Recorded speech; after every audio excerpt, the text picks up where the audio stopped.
Wagwan, everyone. I hope you're doing well and welcome back to another stream up on Tereak Talks. As you can see with the red background, well, you would have seen through the thumbnail, the title, and everything, but you can see the red and white cap on as well. No, it's not Arsenal, but we got some big Canadians in here, guys. So yes, big up to you all. Thank you for joining, and we're going to be here to talk about Arsenal. Will they break their transfer record in spend? We'll be talking through a lot of things. I've got a wonderful panel of guests right below me, and then I'll bring them in one by one. But I'll just let you know this one's going to be a very interactive one, people. So make sure you get your comments in. Any questions for our wonderful guests or that we want to discuss together, let us know, people. But big up to everyone in here. Moss, Ed, Brush, Wesberg. Good evening to yourself and to Mr. W as well, and Matt in the place. Let me introduce my first guest, and you guys may have seen him elsewhere on the football terrace, but on Egal in EGTV himself. Big up my bro, man. How are you, bro? I'm doing good, bro. I'm just chilling. Just finished a stream on the football terrace. Did a stream earlier, and tomorrow I'm gonna have lead judges on the channel. So it's a big video for me, and it's been a big month. So I got a bunch of my guys in the chat. Hopefully you guys are doing well. Hit up, seeing all the guys in the chat. Big up to them, bro. There you go. Big up, man. Thank you for coming also, on, Egal. let us know where you're from, guys, because you know where I am. Anyways. Exactly, yeah. So big up to yourself, man. Thank you for joining, and thank you for taking the time out, man, to come on as well. And we'll bring on, you know what, we'll stick with the Canadian theme, the red and white like Arsenal, the red and white like Canada. You know who it is if you're regulars in the chat. In Moss, how you doing, Moss? I'm good. Got to show the Arsenal Canada up there. Going to get me some tickets for the start of the season next year. Yeah, you're looking forward to it. Them. Yeah. Hey, we'll get through the transfers, Moss. Don't you worry about that. And then we'll be talking about everything. And then, you know, you might be seeing some new signings for those games as well. But also to join me in the, you know who it is. It's the Don of South London himself in Wilf, aka Trevor, aka Creambone. Wilf's just a nickname on the channel. Oh, how you doing, man? Yeah, I'm good, man. What's going on, guys? Yeah, all happy, sunny day, nice, guys, chilled in South London. Yeah, it's all good, man. There we go. The Wi-Fi needs to get you guys know who the Wi-Fi is messing with, because it's getting kind of choppy right now. Yeah, I know. Tell me about it. 3G UK Wi-Fi, not like ours over here. But the Wi-Fi had a slow we start. We just had a 5G. Yeah. Don't worry, man. I know there's a little bit of delay sometimes, Will. So yeah, that's why we'll get in one by one. But so yeah, King, I can see in the chat. I have sent it to you via Discord as well, and then we should also be having King and one more other guest coming on the channel. But I hope you're keeping good, people. We're here to discuss everything Arsenal, so make sure you do hit that like button, subscribe if you're new, and yeah, we'll get right into it. So people, there's been a lot of rumors. King too. I sent it to King too. Oh, good man. So yeah, people, this has been a very eventful day already, you know, with the Raphinha rumors going out, Gabriel Jesus on the day of recording too. What a transfer window it's looking like so far. Gal, I've done plenty of content on your channel discussions. What's your feelings going into it? It's really just begun for us. Bro, I'm not going to lie to you. I feel like it's exciting times for Arsenal fans in the sense that we actually are getting linked to big moves. And Raphinha, Gabriel Jesus, just two players alone, 100 million, just like that. It's like, this is not the same Arsenal, man. I don't recognize my club. They're doing stuff that we haven't been doing in forever. And it's like, I love the fact that we're going out of our way to get these deals done quickly. I love the fact that we're trying to get them done before preseason. And if July 1st comes and we've signed 5 players, or even if we've signed 3 players, I'm more than happy. And at this point, I'm just looking forward to next season. There you go, man. Moss, what about yourself? Like, do you share those thoughts that Igal's just mentioned right there, the excitement? And do you think that Arsenal are actually going to smash their transfer record? Because last season we spent 150 million. Do you think we're going to go above that this season? Yeah, but a lot of it is dominoes needing to fall. Like, if suddenly De Jong goes and some things happen, like some of the big strikers have been signed, but all of a sudden Barca starts selling or buying, it changes everything. So like I think Bobby, I think like Igal has said too, like let's get on this. If we can get Raphinha and Jesus now, like let's do it, because there's going to be Tottenham, Chelsea, Barca once they make some sales, or Man U, like they're going to be sniffing in on these too, and the prices will just go up. So yeah, I'm really excited. And Marquinhos and Vieira seem like real like Wenger type signings from the past, where it's like, okay, these young guys are just on the verge of becoming what they're going to become, and it's like great signings. And then you had a couple veterans that are still mid-20s. It would be unbelievable. Exactly. And Wilf, that kind of echoes my question going on to you next. In terms of the players that we're looking at, it's a different profile of player in terms of the age as well, the level that they are currently at, that we're linked with. What's your thoughts and feelings on that? Are we taking those right steps going into the third year of Mikel Arteta's reign now? Oh, undoubtedly. I mean, oh, can you hear me? Yeah, you got me. I was thinking that in January. Right, okay. I was thinking in January that there was going to be big signings in the summer. I thought there was going to be a surprise, and Vieira is that surprise for me. I knew there was going to be one out of left field surprise. It doesn't surprise me with the big names, and as I've been told by a friend of mine who deals with agents, there's a lot of young players out there wanting to come to Arsenal.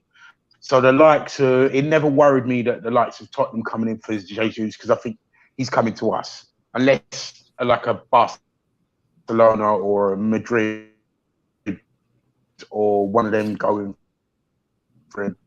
Well, I think there might be some connection issues that you're suffering on your end. I don't think. Dying. Yeah, I think you got some connection issues on your end. Give me 1 second. King is waiting too. I think we will. That's all right. You know what? Unfortunately, I think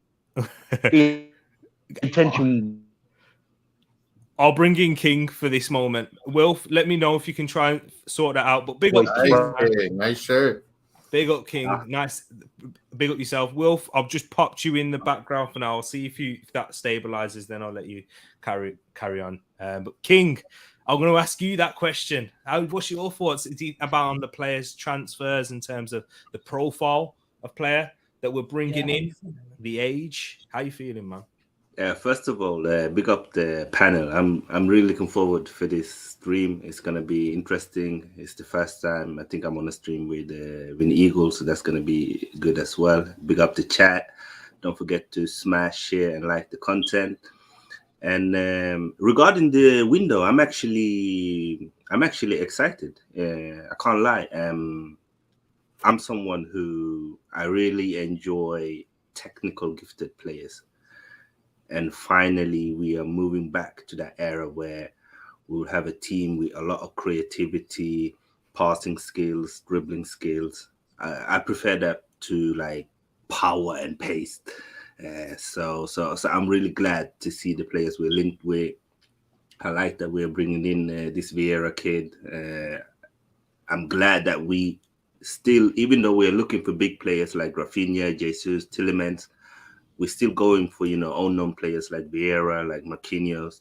And I think it's a good mixture because we are focusing on now, but we are also focusing on the future, because Arsenal has never been a club that just stacked the team with big names. That's never been the thing. Even if you look at our most successful teams with Wenger or with Graham, they were all like players that came to the club and we made them big players. So for me, it's the right direction, and I'm all for it.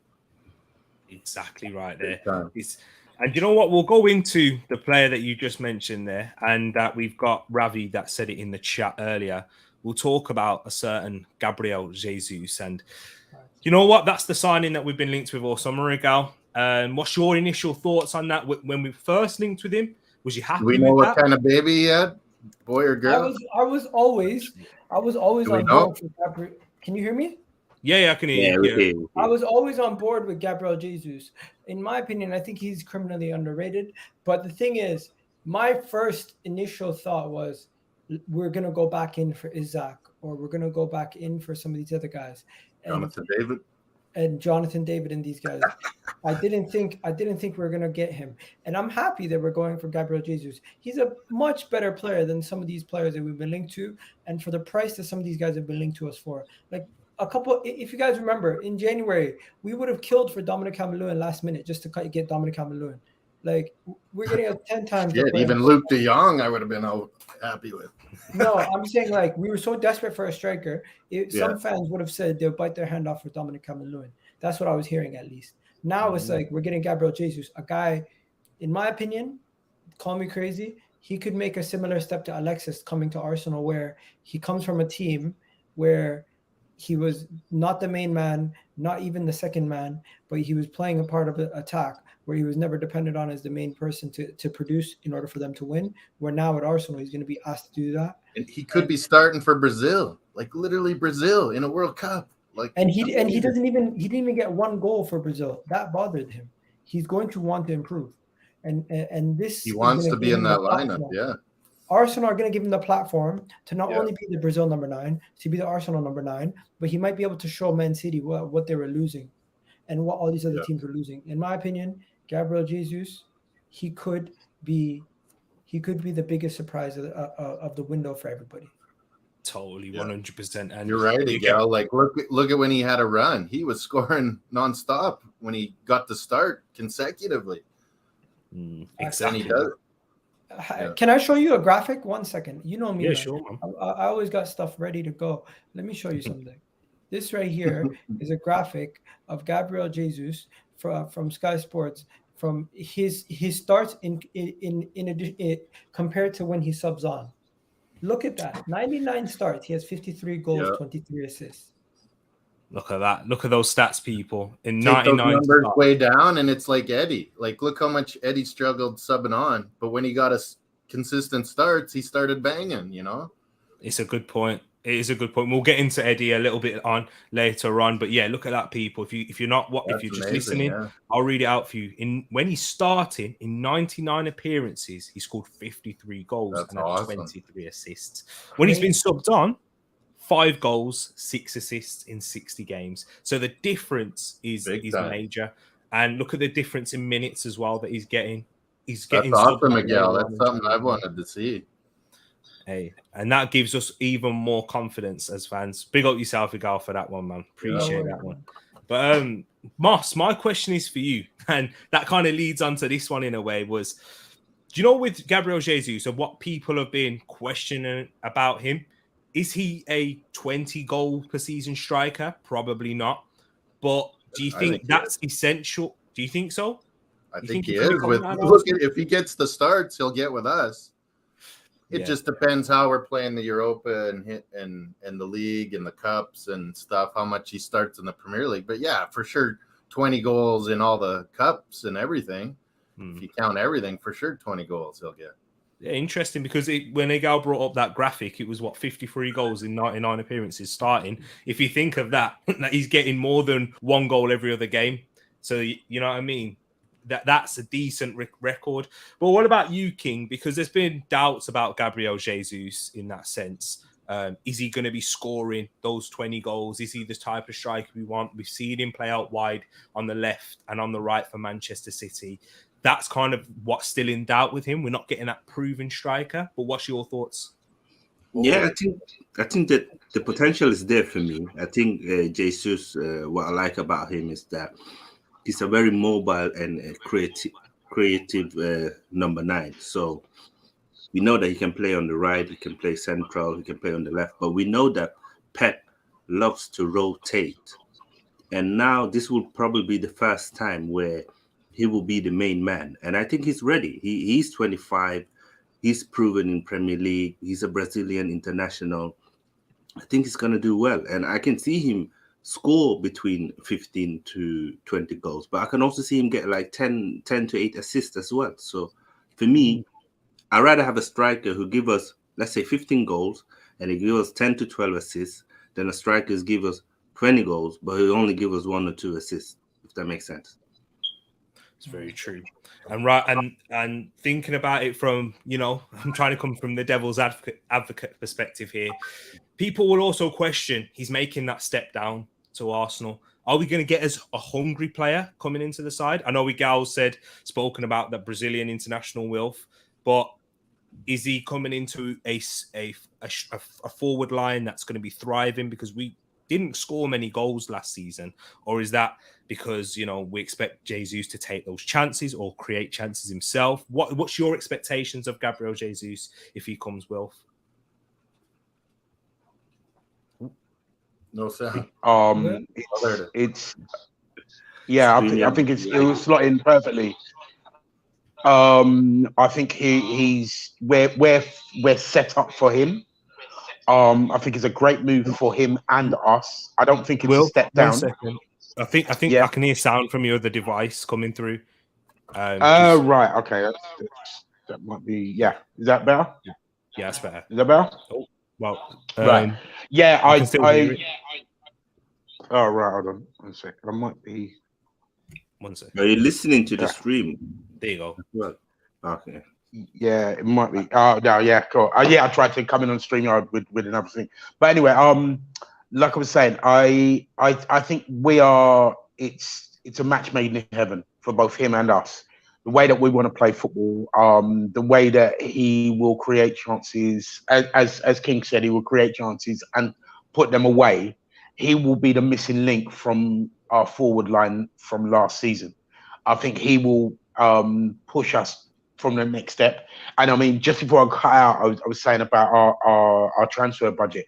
I think Josh is thinking, right, we were that close to the top 4. I'm spending big. We were going to spend big anyway, but I'm going to spend big anyway to get over the line and make it clear into that top 4.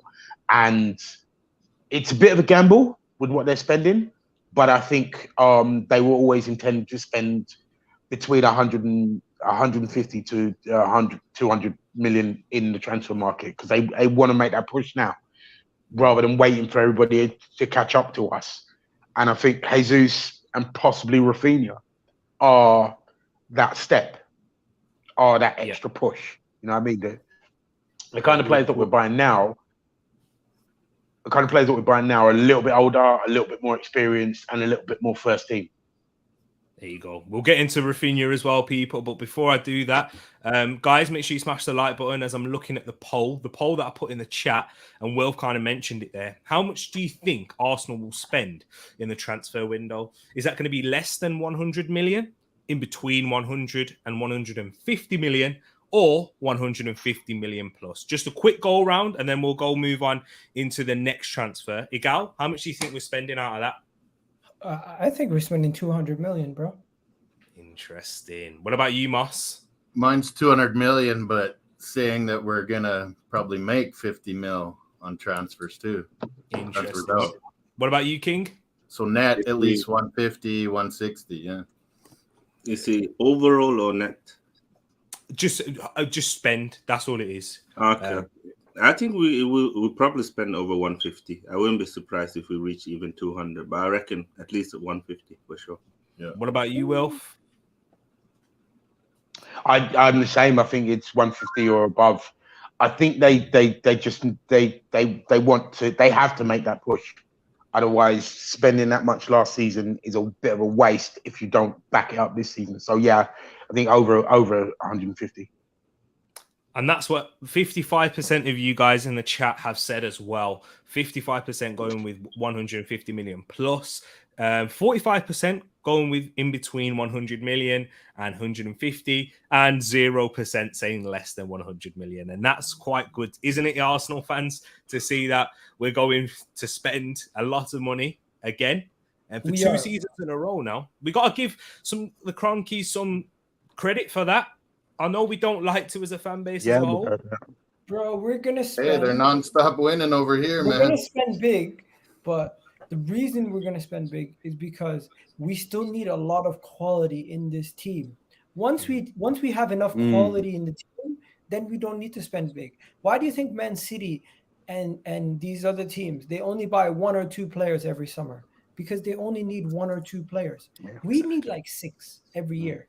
For the last 5 years, we've needed like 6 signings. This is the first time we're actually doing it. It's true. It's a very good point, Igal, that you brought up right there, because that's the position that they brought us into, which is why we can't overly give them too much credit for that. Do you know what I mean? So you are right to say that, because Edu might be linked to a lot of Brazilians, and we might be getting a lot of Brazilians, but I'm still on to him. Western Hemisphere. Yeah.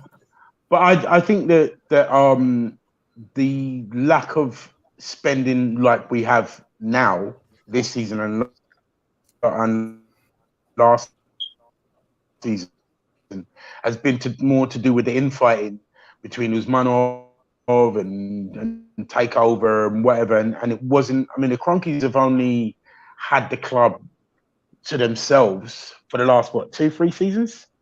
Like through the plan that they wanted to. No one could implement their own plan. There was a lot of infighting. There was a civil war going on.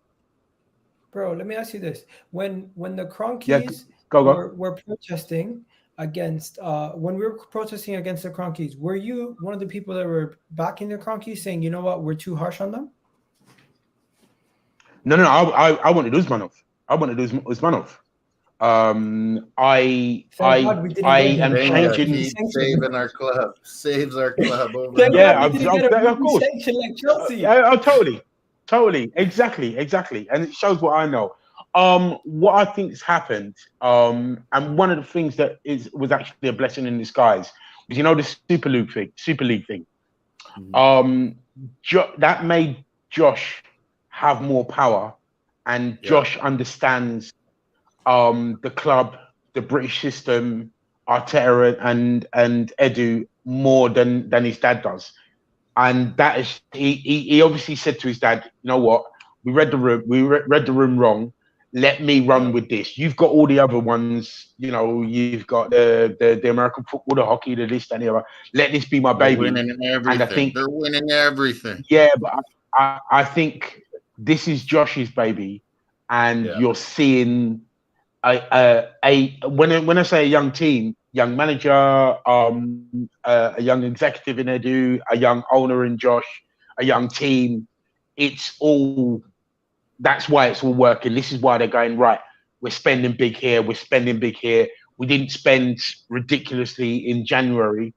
We're going to take the heat for that. We're going to take a lot of bullets for that, but we know what we're doing. And you're starting to see it now.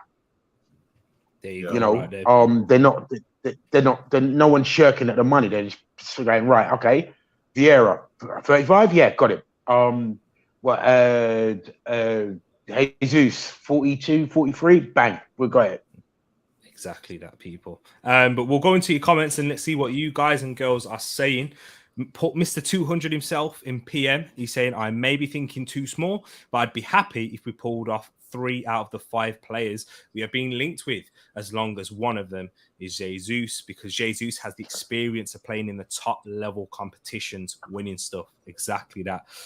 In terms of mentality, Mr. Westbird says Jesus will score goals for us if we get him in. If we don't, then we will need someone else, because right now we ain't got enough up front. Westbird says, in my humble but accurate opinion, I think he can be a 20 goals a season if he's given the starts consistently. Did he actually say that? Nah, Westbird always says that. It's a nice little thing with Westbird right there. I like it. It makes us laugh. It always gets us. Big up Realist as well in the place, and everyone else who's locked in. And sometimes players need to step down to make that step up. Indeed, Matt. You are right. He's going to be the main man at Arsenal, so I think you will see that hunger to prove how good he can be. Anything else that we have on Jesus? Let me know your thoughts. Big up Graham as well, saying big up T. Looking like we mean business. Yeah. Ain't gonna lie. 35 million for someone no one heard of is a risk. We'll get into that one as well, Graham. Big up yourself. What? Same as Zinchenko, he would take a massive step down to Everton, but he could be made captain. And that's another player we've been linked with as well. Who haven't we been linked with? people. But we'll get back into But Westberg makes a good. carry on. Westberg makes a good point. Westberg makes a good comment on what she said about Jesus. We're talking about if it was a step down for us, but in his opinion, I think it's not so much a step down. It's a way of proving himself. You know what I mean? That will show how hungry he is. Because if he comes to us, It's similar then to he's going Martinez. right. Okay. Do you remember Yes. Martinez said it was a step up in his career to play for Aston Villa? It's not because it's a step up from Arsenal. It's a step up in his role in the team.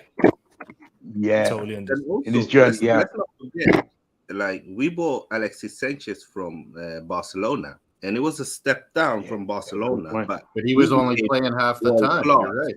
When he played for us, and sometimes that happened.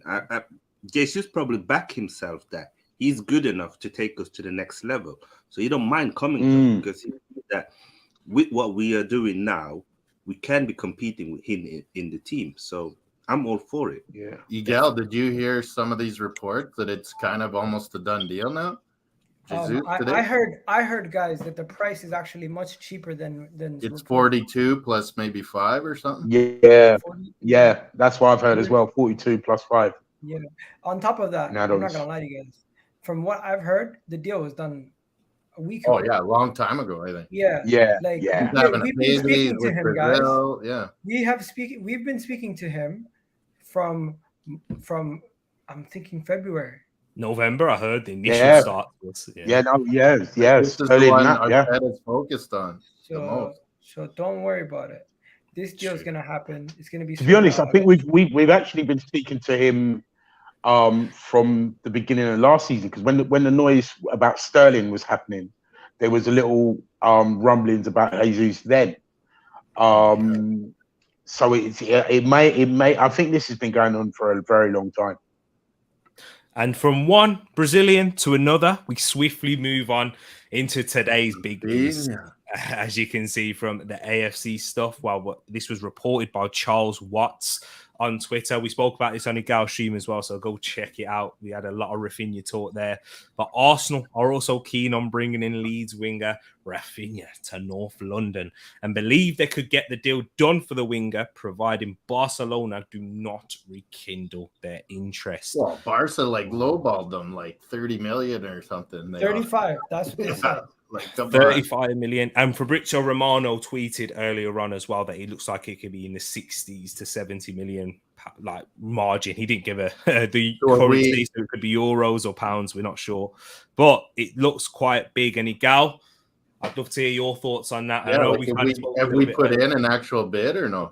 Let me just tell you guys something. You know, when people say, "Oh, why is he going to Arsenal?" or "It's a step down from Leeds," this is that. They're worried. People are worried. Liverpool fans were looking at Raphinha as a Salah replacement. You had Manchester United fans looking at Raphinha as an alternative to Jadon Sancho. You had Tottenham fans saying, "Who's Kulusevski? Let's go for Raphinha." A couple months ago. You have Chelsea fans saying Raphinha walks into their team right now.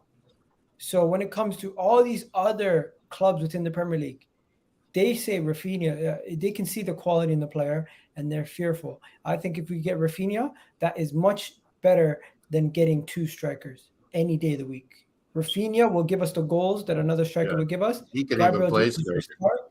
And I think Raphinha and Jesus is enough goals being brought into the team that can circumvent the fact that Eddie Nketiah is our number 2, or the fact that we didn't have enough goals last season.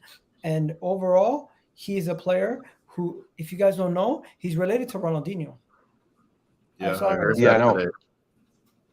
Yeah. Oh yeah, me and Igal heard that today. Yeah, I just heard that today too.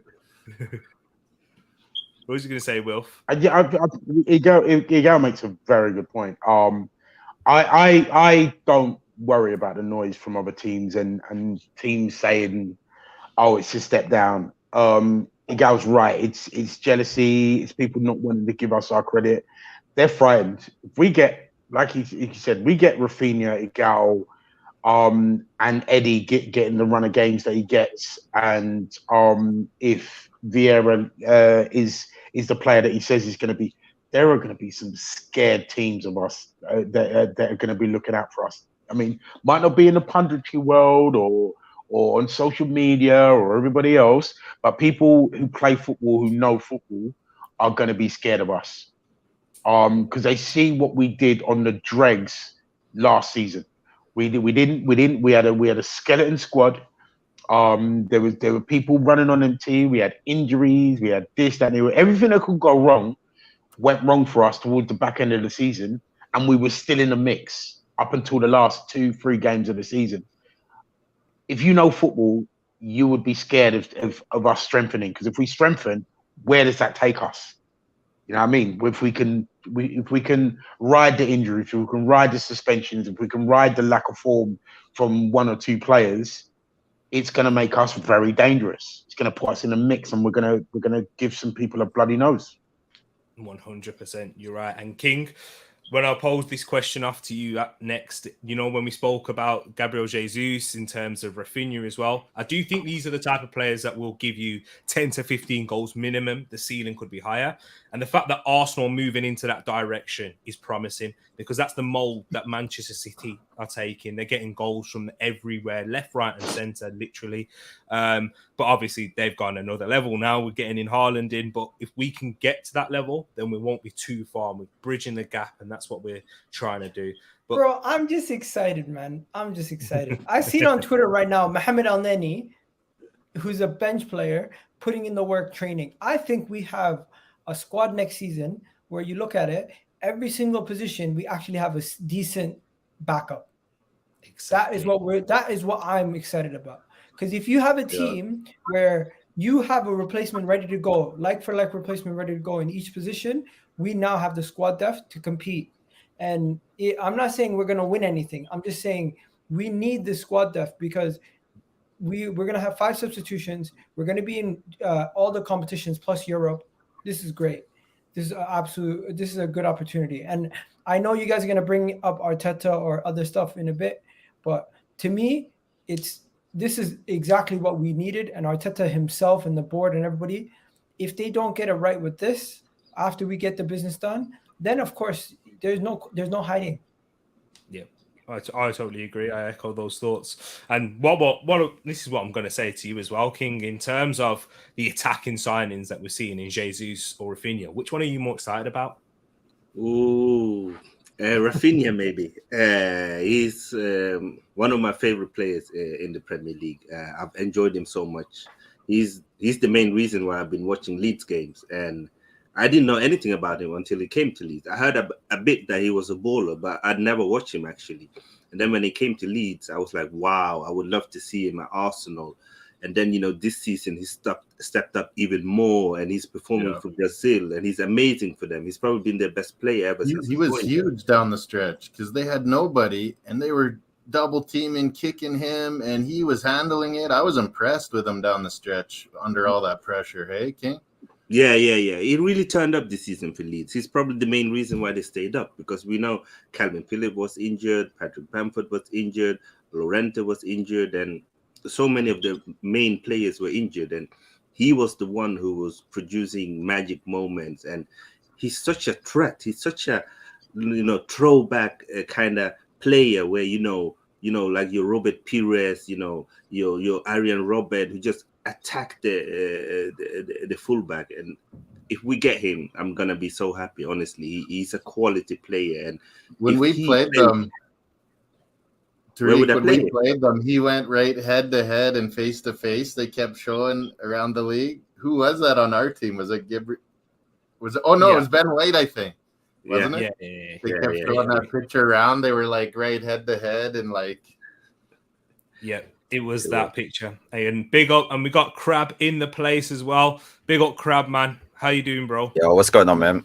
Yeah, what's up, everyone? Sorry, I'm late, man. That's all right. No worries, man. We've just spoken about, Raphinha and Good Jesus. crab takes time, my friend. Good crab. Exactly. The irony in the name. Exactly. Yeah. But we've spoken about. How you doing, Crab? Yeah, I'm good, man. I'm good. What's going on, everyone?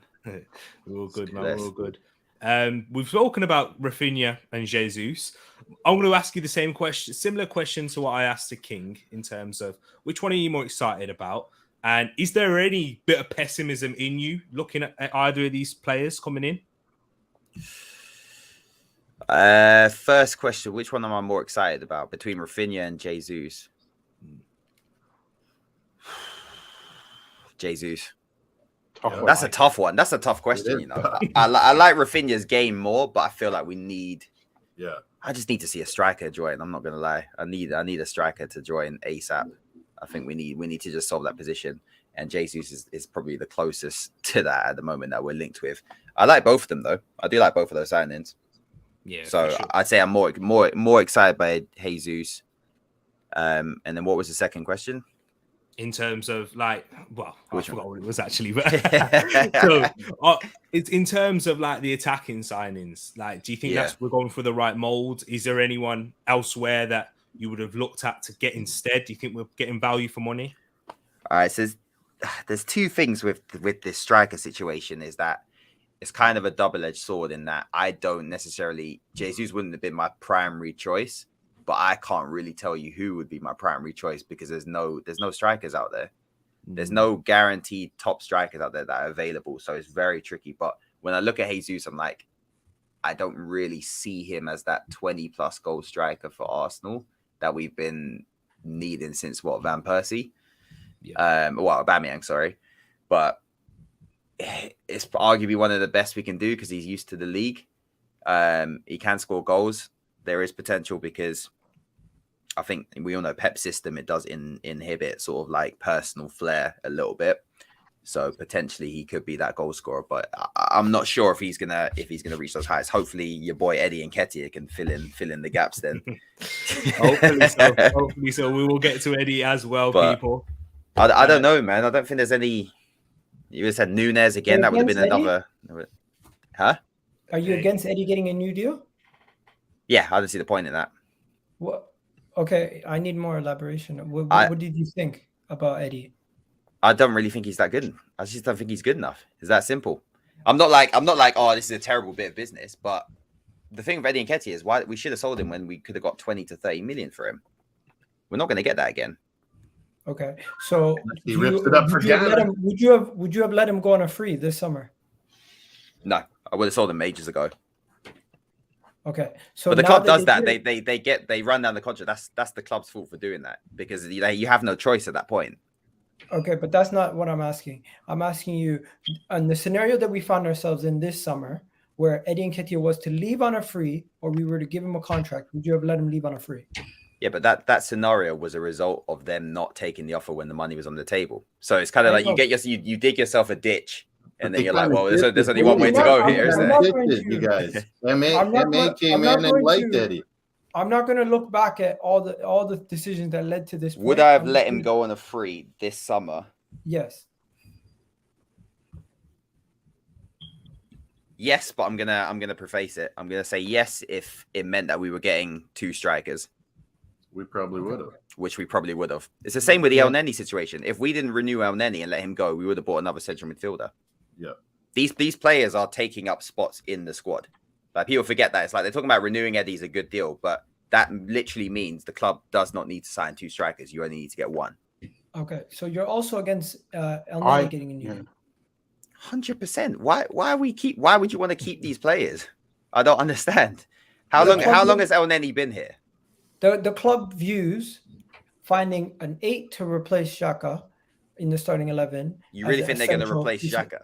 As an essential piece of business, backup for Odegaard as an essential piece of business, a striker as an essential piece of business, a left back as an essential piece of business, and more squad depth throughout the team in that center back role or midfield role as an essential piece of business. So when you are re-signing Eddie Nketiah and you're re-signing Mohamed El Neni, what you're doing is you're keeping people who are already familiar to a system that we've mentioned numerous times, which is very rigid, and you need to have an understanding of how it works. Okay, so but that El Neni and Xhaka have been here for how long? How long has El Neni been here? El Neni's been here since since Wenger? 17 or 16. Yeah, more than that. He's been there a while. Xhaka's been there a while. So this system that these players are a part of has yet to get higher than 5th, right? So if we're keeping these players who are used to this system, we're basically admitting that don't want to improve on those players because El Neni's not suddenly going to turn into Perlo next season. It's not going to happen. is El Neni's not going to be asked to be a starter. What we're doing is but it's in he's a backup. But he's not. But why can we not get a better backup than El Neni? If we let go of El Neni, you don't think Basuma for 25 million would have been a decent bit of money? What funds need to go to these Raphinhas and yeah, but I see that again. Yeah, but again, you're. Do you? I just want to come to this conclusion. Do you understand why the problem is letting players go means how much it digs into your budget. Sorry, Wilf. I think there's. I think if you let players like Eddie and oh sorry, yeah, go. I think there's a delay. So I just wanted to say if you let players like Eddie and El Neni go. Yeah, there's a. Okay, go. Yeah. So this is my main point to everybody here. You might not agree with some of the decisions, but do you understand why they made that decision to prioritize other signings? Because in my opinion, I might agree that we should get another DM to back up Partey, but the club valued Lokonga as a player that they could improve. The club value El Neni as a player who's a good squad player that is not going to cause problems and disrupt the team and is good for good around the dressing room. And Eddie Nketiah, the club backs Eddie Nketiah to improve and still be a good serviceable backup to whoever we bring in as striker before the Gabriel Jesus links were rumored. And in my opinion, the club were never bringing in 2 strikers this summer. The club were always going to try to hold on to Eddie Nketiah. The club were always going to try to do whatever they did. The moment they got rid of Aubameyang, their decision was to move forward with Eddie Nketiah. And that's why when he was brought into the team, he was given so much faith. Yeah, I hear what Igal's saying in that sense. What was you going to say? Sorry, King. If to be fair to Arteta, he's wanted to keep Eddie ever since he joined. He's trying to renew his contract over a 2-year period.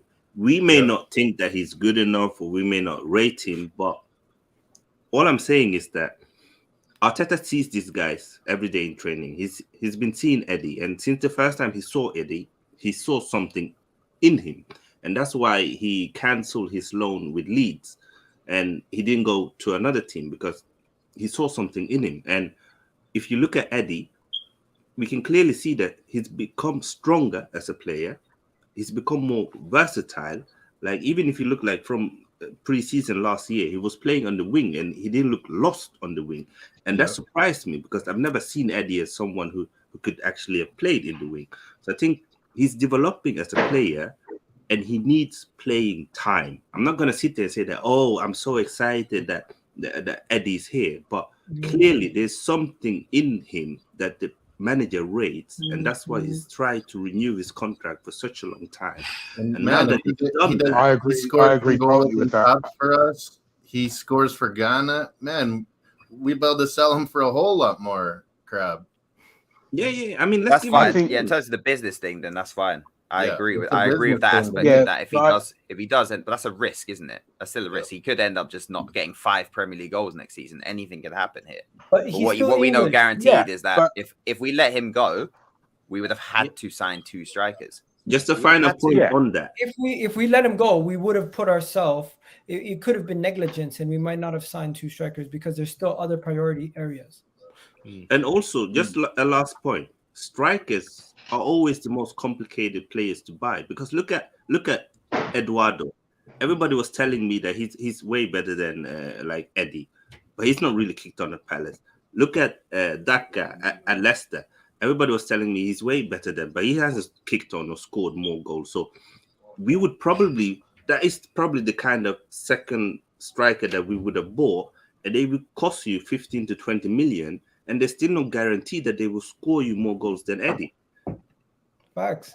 I think. And also, you got to remember that strikers develop later. Strikers develop later than any other position, really, other than maybe goalkeeper. They don't really come into their own till they're about 24, 25. Because even if you look at Harry Kane didn't start banging in the goals until he was like 24, 25. Lewandowski, 23, 24, he wasn't really hitting the heights. Most strikers, their prime time is around about 25. And I really believe that Eddie will show the form that he did under 23s. And because remember, Eddie has scored at every level that he's played at since he's a kid. And I just think it's taken you're gonna see with him having a run of games, you're gonna see the kind of striker he will ultimately become. There we go, guys. We spent a lot of time on Eddie there, but he's part of our summer business, isn't it? He's a signing, and he is like a new signing. He's controversial because he got the number 14. A lot of people are going to have opinions on him. He's a good topic to talk about, and it's nice to hear everyone's opinions and different thoughts as well. Let me just jump into the comments and their thoughts on that. Is there lol cow connoisseur saying Nketiah and Granit Xhaka doesn't deserve the hate that fraud Pepe deserves? Nah, come on, man. Leave Pepe alone. Exactly. Yeah, of course. Eddie's homegrown and trained at a club. He's a very valuable commodity squad registration wise, as well as being half decent on the pitch. We've got Nicola Pepe in the chat as well saying, can't wait for Raphinha to sign and show me how to beat a man 1v1. Mr. Westbird also saying, in my opinion, Eddie has to prove himself this season. Either he will step up or he won't. Time will tell. Eddie's game has enhanced since last preseason. England are about to lose an incredible goal scorer. I can't remember the name. Social. Big up One Touch, my brother as well in the place. Hope you're keeping good. Say my brothers. Big up gang, my guy, Igal, Tereak. I am going on one of these days. Yes, you are, bro. Definitely, I'll hit you up. Great content. Everyone smash a like. Listen to him right there. Big up, brother. Right there in the place, and he's asking a question: can we really believe we will spend 200 million this summer? Like, really? Yes. Eddie need 10 Premier League goals for me minimum next season. I think we all agree on that in terms of Eddie as our final closing point. He needs to score 10 goals minimum. 10 Premier League goals. Except maybe if he gets 8 and 5 or something in the Europa League, I'll be happy with. What about you guys? I think double figures without doubt. Yeah, I think 10 is fair. Yeah, Eddie Nketiah will get 15 easy Premier League goals. All comps. Yeah. Oh, okay. Yeah, I mean, he's definitely got to be doing that. We got Europa League as well. Yeah, he's probably going to be the top goal scorer in Europa League. I can see that. Guys, he's going to get. He's on 100 grand a week with Henry's shirt. He better get 20 plus goals in the League Cup. In the League Cup, Eddie Nketiah is pretty much Mbappe in the League Cup. He scores ridiculous goal return in the League Cup. So if he's given the same amount of game time that he's given in the Carabao Cup season in, season out throughout all the cup competitions, I'm expecting from the Premier League and the cups easily 17 to 18 goals all comps.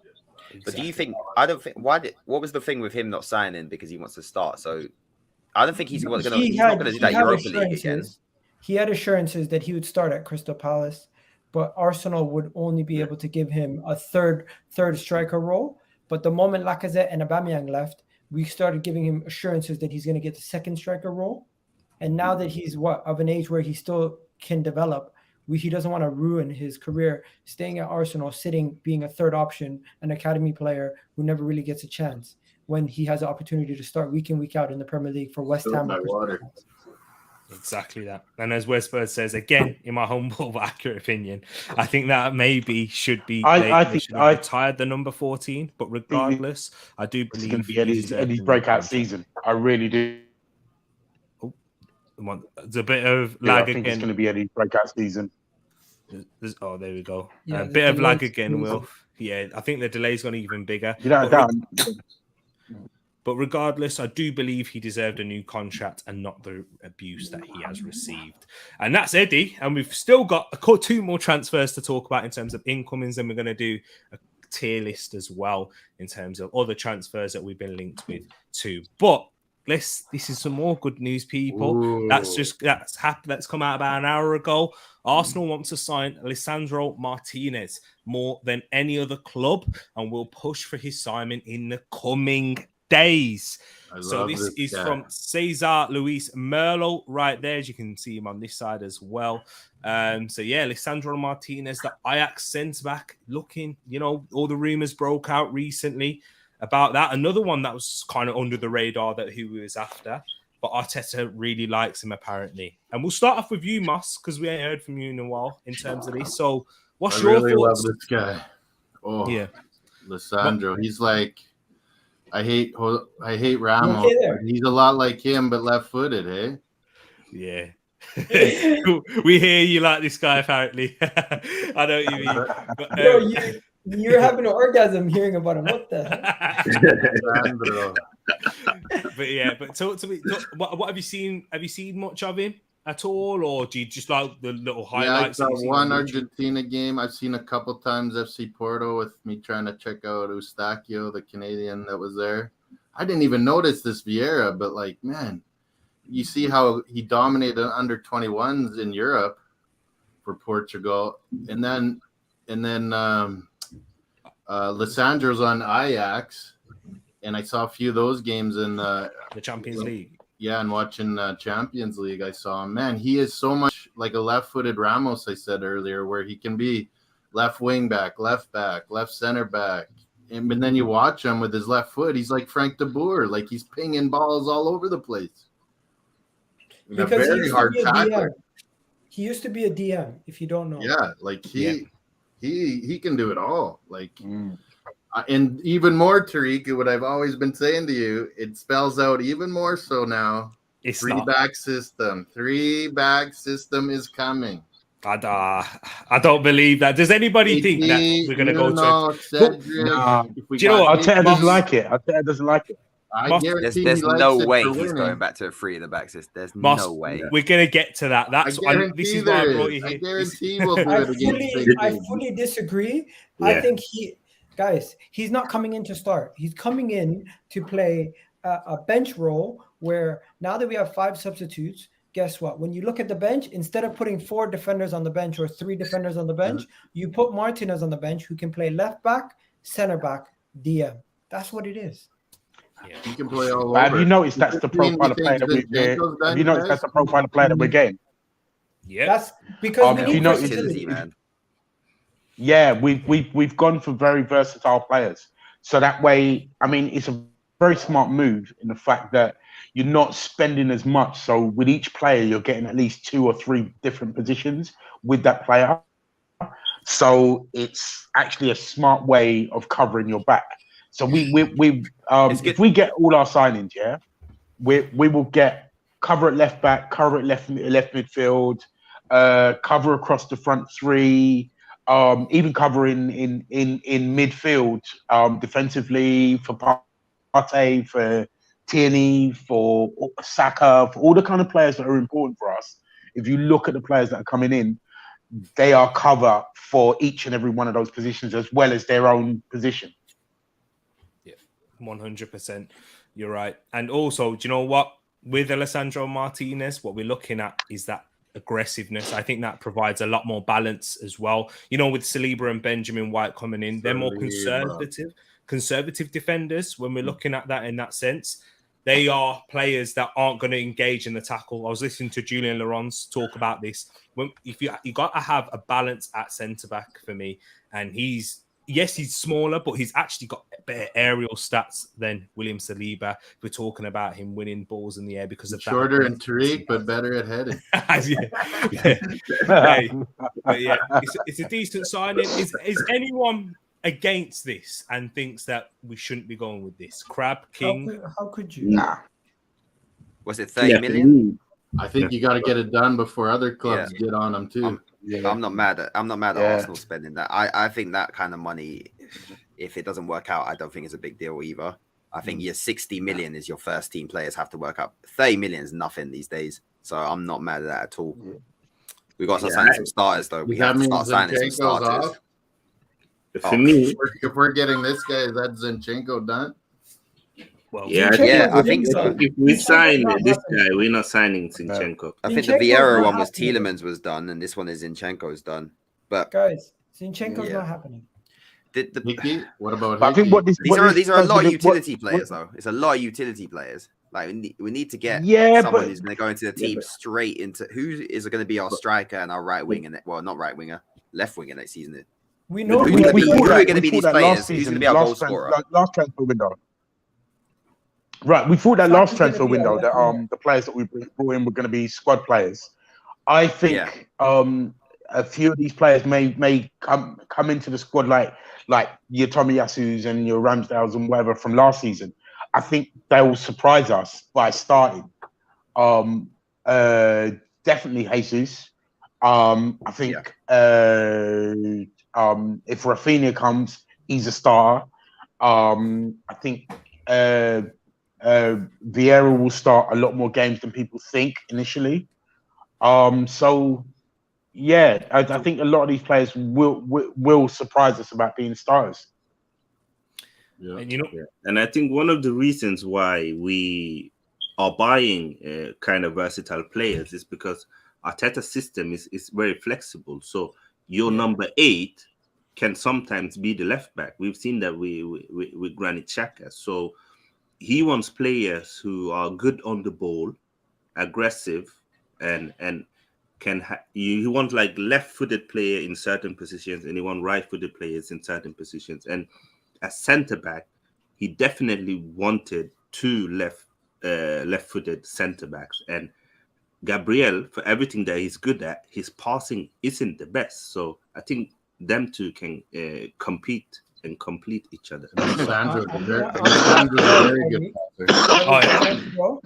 Big up, Igal, man. Thanks for coming on and letting me. I'm so used to saying that to you, man. But yeah, let the people know where Big they up, everybody. You guys already know where to find me, man. It's not a big deal. Like I'm on Twitter at EGTV. I'm on TikTok at EGTV Egal.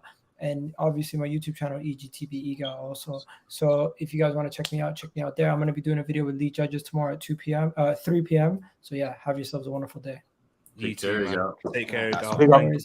Lovely spending some time with you guys. Definitely come on next time also. But yeah, during the season, that's when the real debates are. Transfer window, we all just get excited, or that's where the real debates is. So I'll see you guys then. Hey, not all of us get excited. Who's not excited? Wait. Who's not excited about the window? Tereak. I prefer that to speak. I'm joking. Everyone here is excited, right? Okay. Anyway, have a good one. Nah, big up, man. But question, because you lot were saying that the Nketiah deal and stuff was to prioritize other areas, right? That we need to prioritize. The fact that we've tied down these players, Nketiah and El Neni, to new deals is so that we can spend the money that we have on those areas that we need to fix. For me, there's one area, and I'm sure you guys will agree. The main problem in this team is scoring goals. No? Yeah. That's been the main problem last season and the season before. Glaring issue there. And with the Aubameyang and Lacazette decline in the last two and a half seasons, we haven't addressed that yet. So that needs to come at some point. And whether Jesus, that's what I'm saying, the Jesus deal, that has to be wrapped up ASAP. We can't have any. If he ends up going in Chelsea or something like that. But that's the most important. This Vieira and Martinez thing, they're good bits of business, but they're not. Those don't shift the needle for me. Yeah. I understand. In the league, in the Premier League, those the most important. I think you're right, Crab. That's the most Tielemans important signing, because we got to get this Jesus done. Yeah. What was you going to say, Will? Jesus is Jesus is the most important signing. If we didn't sign anyone else and we only signed Jesus, it would be a decent window for us. So that's the one that has to be signed. Raphinha and everybody else is fluff. And that's no disrespect because they're brilliant players. I mean, Raphinha is a brilliant player, but Jesus is the essential one. So I agree totally. It's a striker. If we did Jesus and Raphinha, and that was our only business this summer, I think that considering there's 2 players, that directly says here are 2 goal scorers in the Premier League. How many did Raphinha get from these last season? And creators. 11. And creators as well. 11. Creators as well. In that terrible side. Creators as well. We'll spot on. They both create, but those guys can score goals. And that's what I was going to say. I think Raphinha is probably second most important to a Jesus. If you're going to get a Jesus, you're going to need to get goals from elsewhere. Yeah. That's why I say to you, Crab, it's not necessarily based on the striker. If you can go in that Man City role, you can get 10 to 15 goals all over the pitch in different ways, then you will get to that 80-goal margin. The game's different. You can get wingers now who can, I mean, look, Pepe can score goals. Saka is getting there. From last season, Smith Rowe was scoring goals. And I expect more from Martinelli. Martinelli needs to be putting up there numbers. Jonathan David. we'll get into that. You know what? Absolutely not.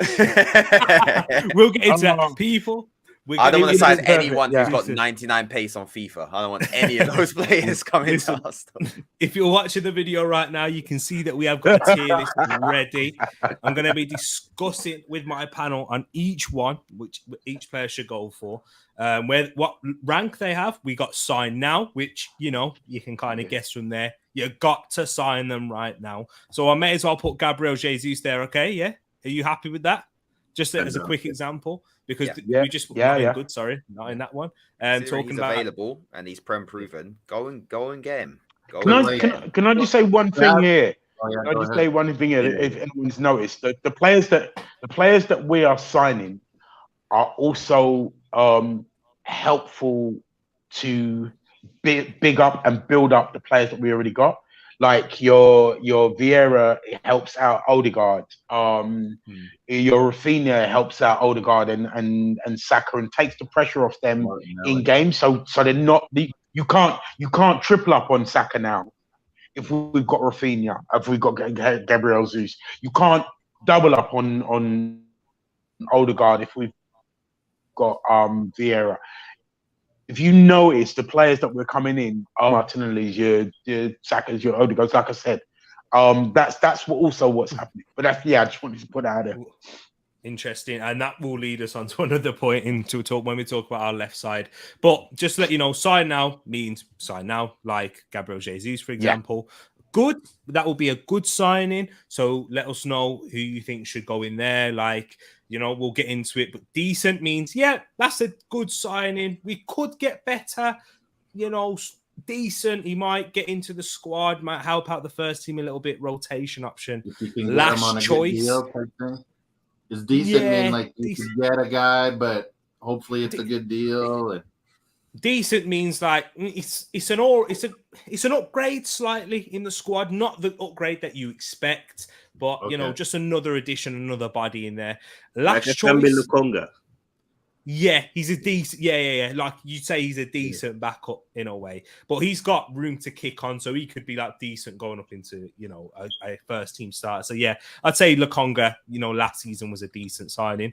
Last choice, that's someone, you know, I would only take him if we had no one else in on deadline day. If for whatever reason the plug was pulled on this transfer, I would take this guy and stay away.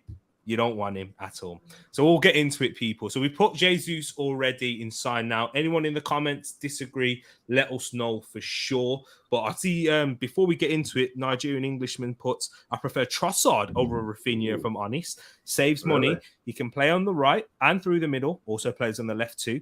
Although I'm sure Raphinha can do a job on the left, his best position is on the right. Oh, yeah, I get what you're saying now.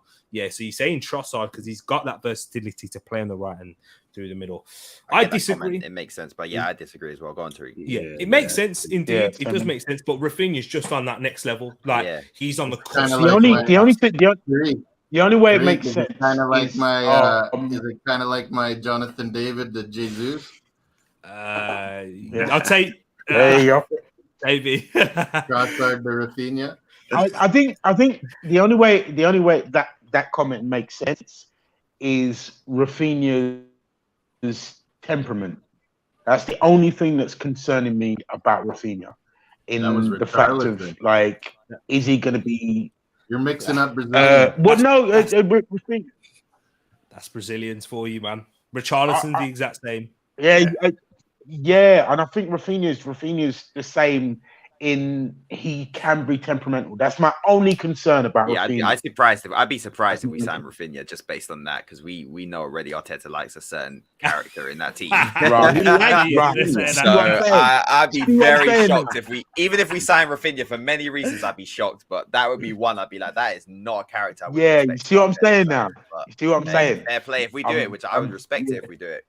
But I think some wild cards, man. But that's what me and King were saying is down the stretch, Raphinha, like he upped the level for me on just his dedication and I like the Raphinha side.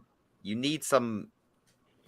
I'm not going to mention certain individuals because I don't want to get jumped Yeah, on. yeah, I know Been you're with us in a talking- few yeah. years, but you can't have a team full of yes men. You need some wild cards. Yeah. You're going to get pissed off and argue with their teammates, and you need a few of those in the team. And Raphinha Yeah. can do that and put up 15 goals. So I like the Raphinha one, man. If we pull that off, I'll be buzzing going into the season if we pull that off. I'm not gonna lie. Yeah, Do you- yeah. Yeah, Don't- I might get don't you his guys name think- on the back.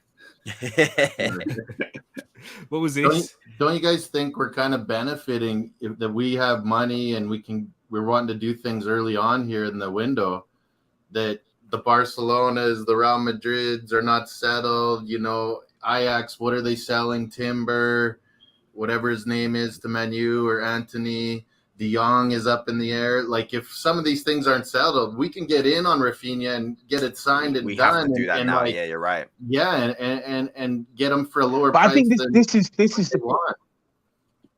but I think this is the It's result same with of Lisandro. not I don't think a lot of teams doing thought he'd be doing available. what we did in January. You know what we did? You know what we didn't do in January? Like, go out and spend. I think this is the benefit now. Yes, Now we're getting in it early, blew up yeah. in the face a little But bit. they Now have we to do that. can get in early. I think Because January, that was always the they- plan.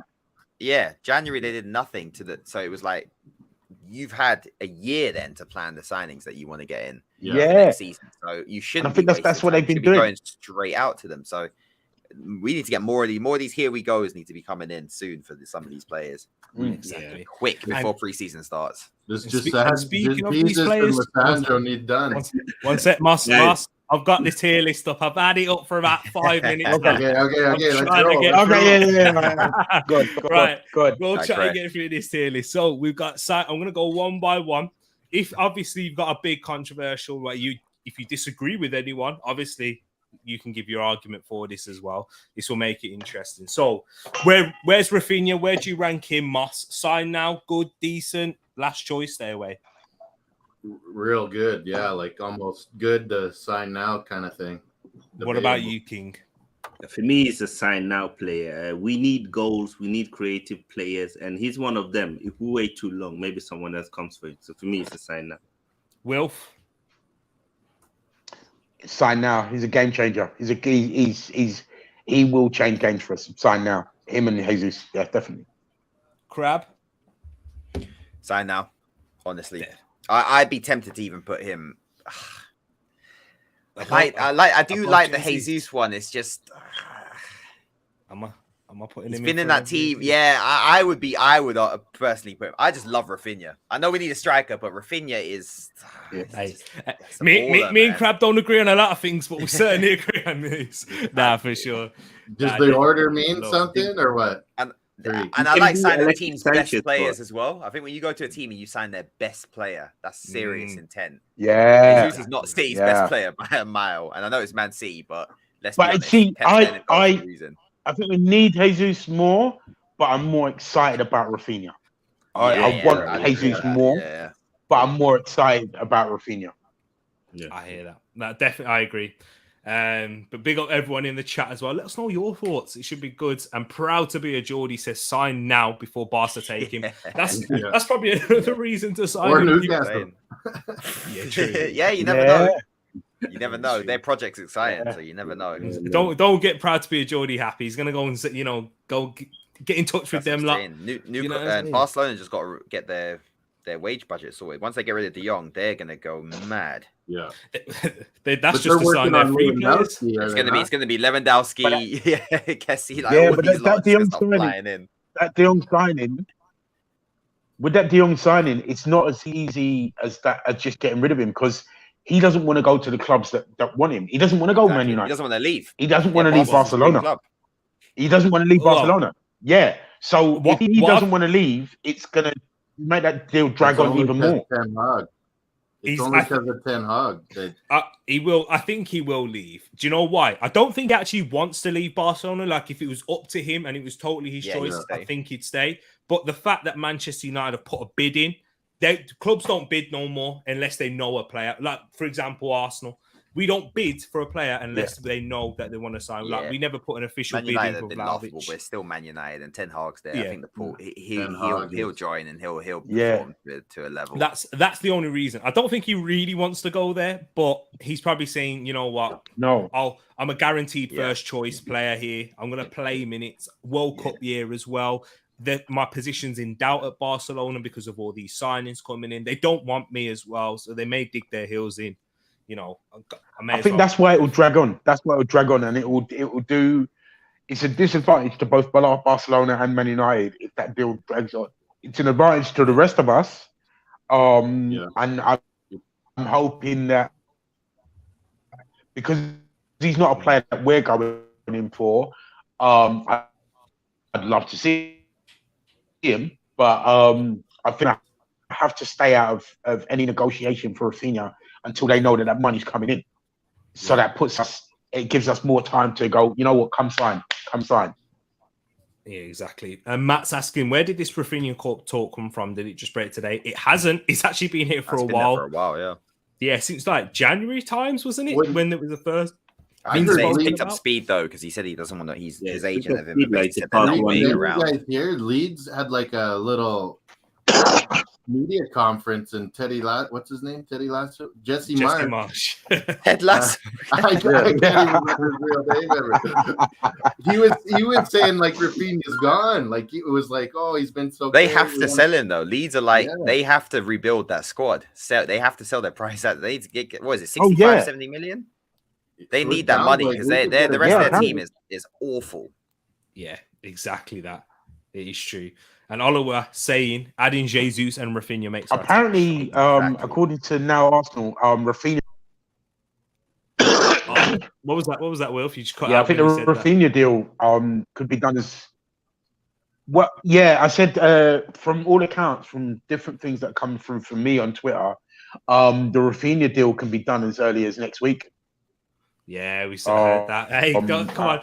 We've spoken a lot about Raphinha. The way it's looking, the way people are talking. Get us all excited. Exactly. Yeah. Come on, we'll move on to the next one before Moss gets too excited. All right, and myself, I love Raphinha. Don't get me wrong. Raphinha's my guy. But we'll go on into the next one, and we haven't spoke about him today because I wanted to, but we spent so long chatting on the other guys. Youri Tielemans, the interest has cooled down on him. Moss, what's your thoughts on that interest cooling down? Are you disappointed? Are you literally heartbroken? Or are you feeling, we may still get him, and if we don't get him, you got someone else in mind? Talk to me, Moss. Yeah, I think we get so much game playing on our outs and ins. I think it's us finally playing the game a little bit and cooling it off to say, hey, your guy wants out. He's been linked to us for like a year. But he wants out of your club, and if you're going to start playing hardball, well, we'll cool the jets for a bit and get our other business done. But I still like him. I think he fits such a nice fit for us. And moving on from Xhaka and or Party, if Party's going to keep being hurt, we need a guy like Tielemans, man. Exactly. I hear and once again, 4-2-3-1, these guys that we're getting with flexibility and versatility to play different spots, 3-4-2-1, 4-2-3-1, 4-3-3. It gives us a lot of options where these guys can play different spots. It's true, man. It's true. I agree with you there. Goals. We got to remember that with Tielemans. He brings goals into that midfield, which he's not a Partey sub at all. He'd be more of a. He's a great passer, Tielemans. Alongside, he plays alongside Partey. Yeah, you got to think he's the all round in that area in terms of we goals. We went 4-3-3. He's really good at that. He's got playing a free. I wouldn't trust him in that too because he's. Yeah, I think he's a 4-3-3 mid. Like he's got playing a free. He's good, 100%. But I don't think it's happening from what it sounds like. What about you? What about you, King? What's your thoughts on this? I'm actually the opposite. I think it's gonna happen. Arsenal have talked with this guy for 1 year straight. Yeah, I think we'll still get it. And his agent, and the fee that we can get him for is not even that much. For me, I think it's more strategy from Arsenal and probably Leicester trying to get a few more kids, and Arsenal not want to overpay for it. But I think it will be one of them deals in a few weeks' time. I think we'll get him because he is very different from this Vieira guy, and we wanted Tielemans, and we need Premier League proven, experienced player, and he will bring that to the team. Tereak and Crab. Who else is really after Tielemans too? Yeah, I don't think there's anyone in the Prem. I haven't heard much else. They said I heard some teams abroad. Spurs, I think he wants to come to Arsenal. I just think he's because the reports were saying that because we didn't if we'd made Champions League, this deal probably would have been done already. Would have been, yeah. And I think, I think it's still going to happen. I think it's Arsenal. Like I agree with King. I think it's Arsenal finally playing the game and going. Yeah. You know what? You're not going to have us over a barrel now. If you want to come, we're here. Sign the thing. If you don't, then see you later. We'll get someone else. But you think there's a little uncertainty though. Remember with Tielemans, because it's the same with Jesus in that. Why aren't these guys? I feel like there's like one or two other Champions League clubs. Well, we know with Jesus is Spurs and Chelsea. Tielemans, we don't know, but there's something like I can imagine it's like a.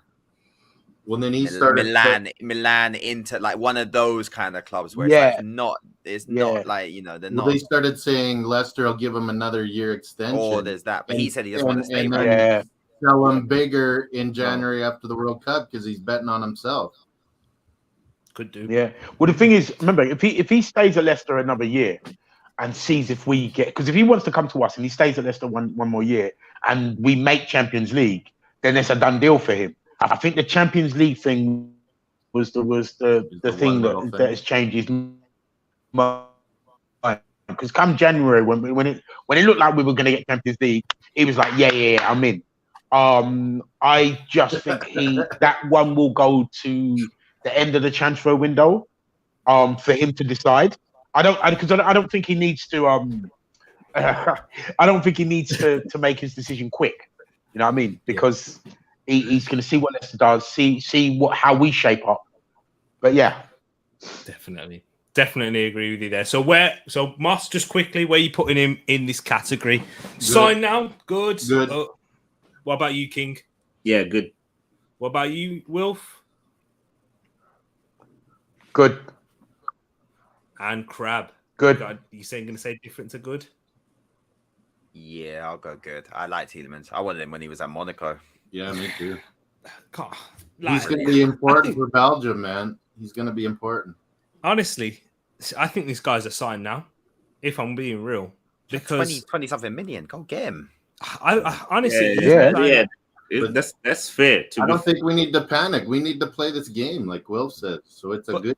Yeah, but if we don't get him, are you going to be Are you going to be happy? Or are you going to be like, it's all right. Yeah. Could get if he goes to Spurs, I'm going to be pissed because that'll be another one. Could you imagine if he went to Spurs then, Moss? How would you feel? Yeah, I'd be mad at that, but I can't see it now after they got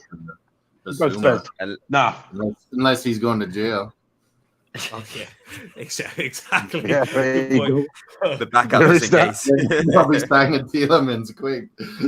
But yeah, if I understand what you guys are saying in terms of good, because the situation has kind of like meant that we're not going to sign him right now, and we might wait. But in terms of this, how it's important for us to sign a player like that, unless you think that someone else in that midfield, like you can see a couple players on screen. If you don't know, we'll get into it. Then yeah, I think he's a sign now personally. What's going on with Matt and Matt coming for you? What's Matt saying? Raphinha will have signed.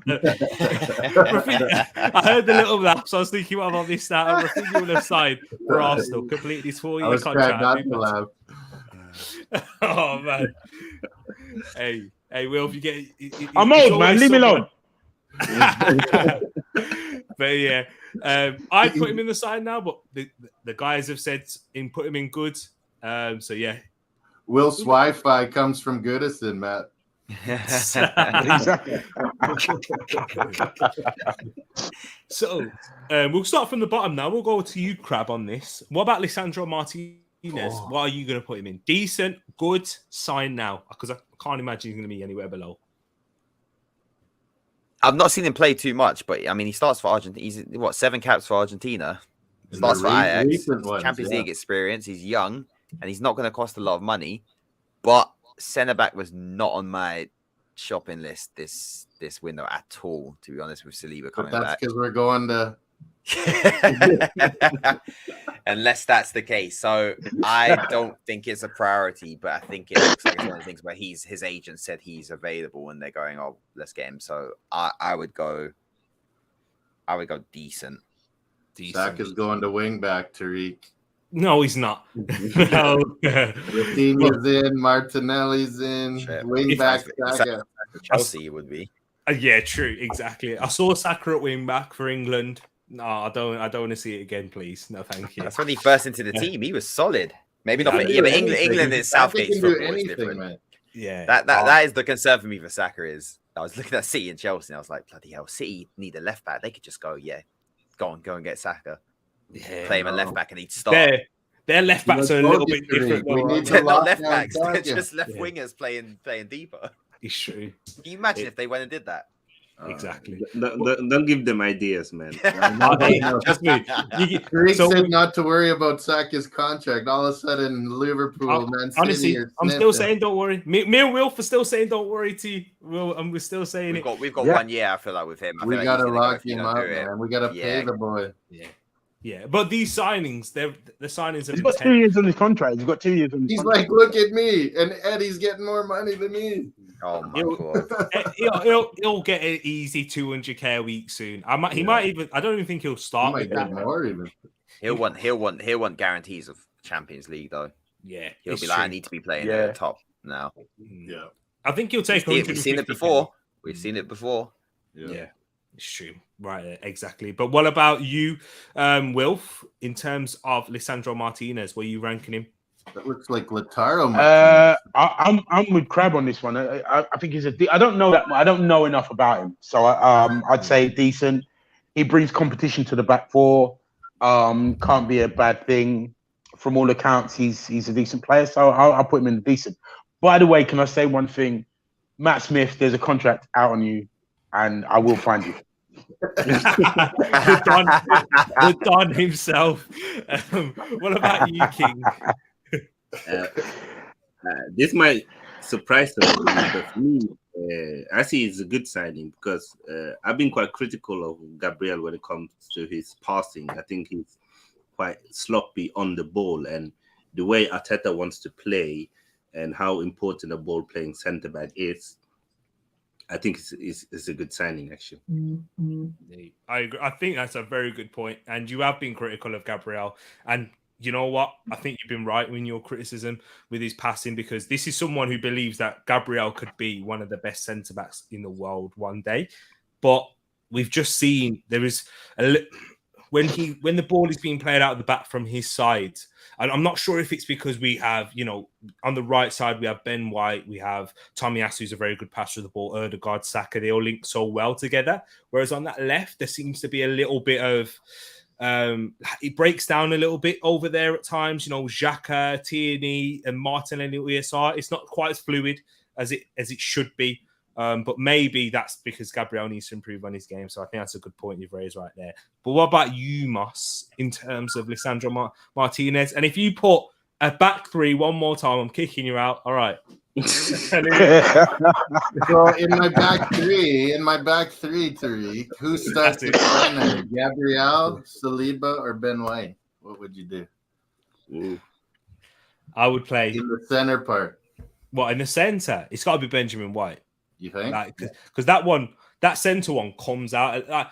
Because I'm thinking Lisandro would be left center back, Gabriel in the middle, and then Saliba or Ben White on the right. In that middle, I think you need two-footed centre backs right there. I think you need someone who's adept at using his left and his right, and I think Ben White is like that. You could put Saliba there too, because he's adept at playing on that left-hand side. I love Saliba. Yeah, but not in the back three. What are you doing with Lisandro? Why we can get him for 30-35 million pounds? We got to jump on this, man, because if Ten Hag gets De Jong, they're going to go after Timber. They'll go after this guy. And Ajax, I don't think want to lose, Anthony, Timber, and Lisandro, all three of them. So if we can get this one done, it might hurt some other clubs in our league. Haller. Isn't Sebastian Haller off as well? Dortmund, Haller's off for Dortmund, they're saying. Yeah, he there's is. a fire sale at Ajax at the moment. So Moss, what are you saying? Decent or good? I'm saying he's good in front of Tielemans. But yeah, borderline sign now right away because it's going to go up in price. So there's 2 decents, there's 2 goods. So that leaves me with the final decision. Wow. And you know me, people. I'm gonna go with goods because yes, we can trust you, Tereak. And the big reason is because Arteta wants him. That's the big reason. Because Arteta said so. Because Arteta said so. The big reason is that he can play left back, and I've been trying to argue this with Arsenal fans in terms of Cedric. I don't think Cedric is as bad as we actually think. I just feel like with Cedric and Tavares, they do, and the same goes for Tavares as well. They just do not complement each other's game well at all in a back four. This is when I was saying with Moss, in the end of last season, we should have went to a wing back formation. Yeah, Cedric would have done way better. They're terrible defenders. Exactly, but in this sense, I think Lisandro Martinez, if a Tomiyasu's injured, you can play a Cedric still, and then still have him on that left side of if Tierney gets injured as well. If we're in a situation where showing that he can play anywhere. Exactly, Tierney and Tomiyasu injured, we can play Lisandro Martinez and a Cedric, and we'll be all right in that sense. We shouldn't be lacking any balance at all. Remember, Tomiyasu's played at left back as well. Yeah, he has exactly. He can play against Raphinha. That'll be interesting in training, by the way, because I think he dealt with Raphinha quite well. Yeah, exactly. So, hey, he's only going to improve Tomiyasu even more in that sense. So, yeah, I would go. Yeah, for sure. I'd go with good. Now, this is where it gets a little more interesting, and we might go through these a little bit quicker because, these are loose links that we've been having in recent weeks. So, we're going to go from Moss this time. Aaron Hickey. Good. You put him good? That's quite high. I really like his flexibility. I saw him play that Ukraine game again, and the announcers were all like, "Oh, he's playing out of position on the right side, that he's more left-footed." And I'm like, man, he's having trouble on the defense because Scotland's asking too much of him. But when he was going forward, he was dandy, like I thought. And they're saying right foot's not even his best, but man, if a guy like that could play right or left wing back or left or right back, that's valuable. Yeah, I hear that, man. So you're going with good. King, what about you? For me, last choice. I think he's a good talent with lots of potential, but I'd rather go for Martinez. And I think if we get Martinez, we don't need Hickey. Yeah, there's that too. Yeah. What about you, Will? From the little I've seen of him and the reports coming out of Italy, he's a good for me. If he comes in, it's like bringing 2 players because you've got right and left back because he's equally adept on either side. So he's a good for me. What about you, Crab? I'm torn between decent and last choice because I think there's a good player there. He's young as well. But that left back is it's almost like we're signing a starter now.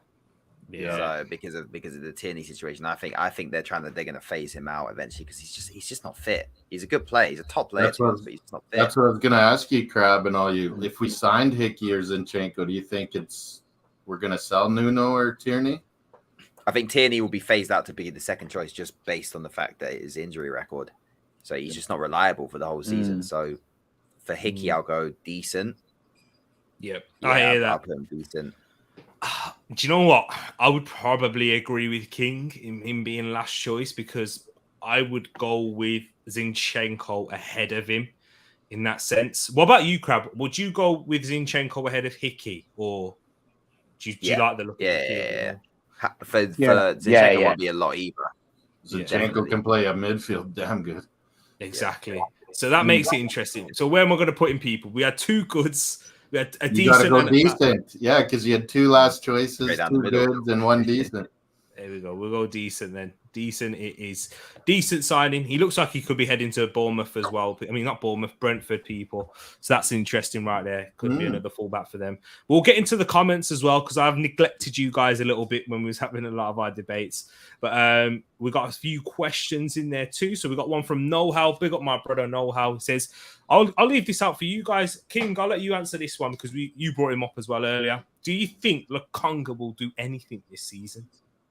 Yeah, I think what's perfect for Lokonga this season is Europa League. So there'll be less pressure on him to perform. So he will kind of be bedded in. You see in preseason, he's already started his training. It will be a lot of tactical and video analytic for him. So I think it will be a good season for Lokonga. I think people forget that when he just came in, he was good. It was just that he wasn't ready to play a whole season for us yet. Totally agree with I you. thought Tielemans would have been good for Lokonga, just the Belgian and playing the same spot really and same kind of player. I thought it would have been good for Lokonga to be around him, but yeah, Lokonga is going to be as good as Tielemans someday anyway. I mean, he's just good.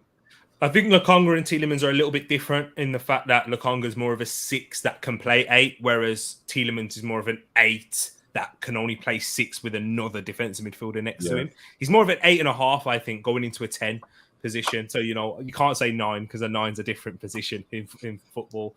But yeah, I do see what you're saying, though. The Belgian connection, once again, that'll be a brilliant midfield. So yeah. And what about you, Will? Got anything to add on that about Lokonga? No, I think Lokonga, one season in the Premier League, he knows what it's about. I think he's going to have a good season this season. He will be pushing for a lot more starts than he did last season. I'm not saying he's going to get there, but he's going to be pushing for that area. He's going to cause competition in that midfield. Yeah. Yeah. Big up Rusty in the place, sending shots at you there, Crab. always. Oh, big up, man. So Mr. Westberg says Saka will either get the money he deserves and sit in Champions League football at Arsenal, or he will be off to Liverpool before too long. That would be a shame if he did leave for another Premier League club. But we've got Stu MC saying Xhaka is the main detriment to Gabriel. The Swiss League Catamol would drag Laporte and Van Dijk to their knees. Hey, Stu, do you know who you're talking to? Xhaka's right here. Hey. Wow. But other than me, you're preaching to the choir. But yeah, Tomiyasu, Saliba, Gabriel, Tierney, Partey, Tielemans. You can cook. You can indeed. That'll be interesting because you know what? If we make those signings, the ones that we're looking at so far, apart from Hickey, of course, because that doesn't look likely. Yeah. You know, who actually starts in those centre back positions? Because if Arteta really loves Lisandro Martinez, you could see him starting ahead of Gabriel. Hey, Mars, get the 3 fingers down. But yeah, it's competition. It's true. Exactly, man. Which we have. Yeah. I'm not saying every game. I'm just saying the big games. We talked about this before. Yeah. We talked about this before. I'll tell you who ain't starting. Ben White. Yeah, it's true. Ben White ain't starting. Ben White ain't starting though, those 4.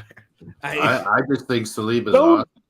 I think Ben White is underrated by Arsenal fans. If I'm honest, yeah. Because Ben White settles that back 4. Gabriel is the hothead, and Ben White is the calming influence because he's that kind of player. He's a calm footballer, never gets flustered, and you need someone like that in your centre back. Yeah. From when we had Adams. It was like he needs to get better in the air a little bit, Tony. He just needs to get better as a defender. When you check his stats, and I'm talking about his defensive stat, not his passing. He needs to watch more video. He still outshine Gabriel as a defender when it comes to tackling, interception, area duels. Like if you check in all the very underrated defender. Yeah, but the problem with those stats is those tackles and interceptions are usually a case of you being out of position because. Like Van Dijk is really bad at stats because he's never out of position. If you look at his stats compared to anyone else in that Liverpool defense, they don't test Van Dijk. They don't try to beat Van Dijk. Exactly. So it's always going to be. It's always going to be. Whereas Gabriel is the enforcer, so you're always going to have one. It's the simple eye test with Ben White is defensively he is not he's a ball playing defender first and foremost. Defensively, his defending is his second ability. Gabriel is the opposite. Saliba's the opposite, and Lisandro Martinez is the opposite. It's good. For me, maybe it's an unpopular opinion. I slightly disagree because go I slightly disagree because when I see Ben White play, I feel more secure seeing him play than I do looking at his stats.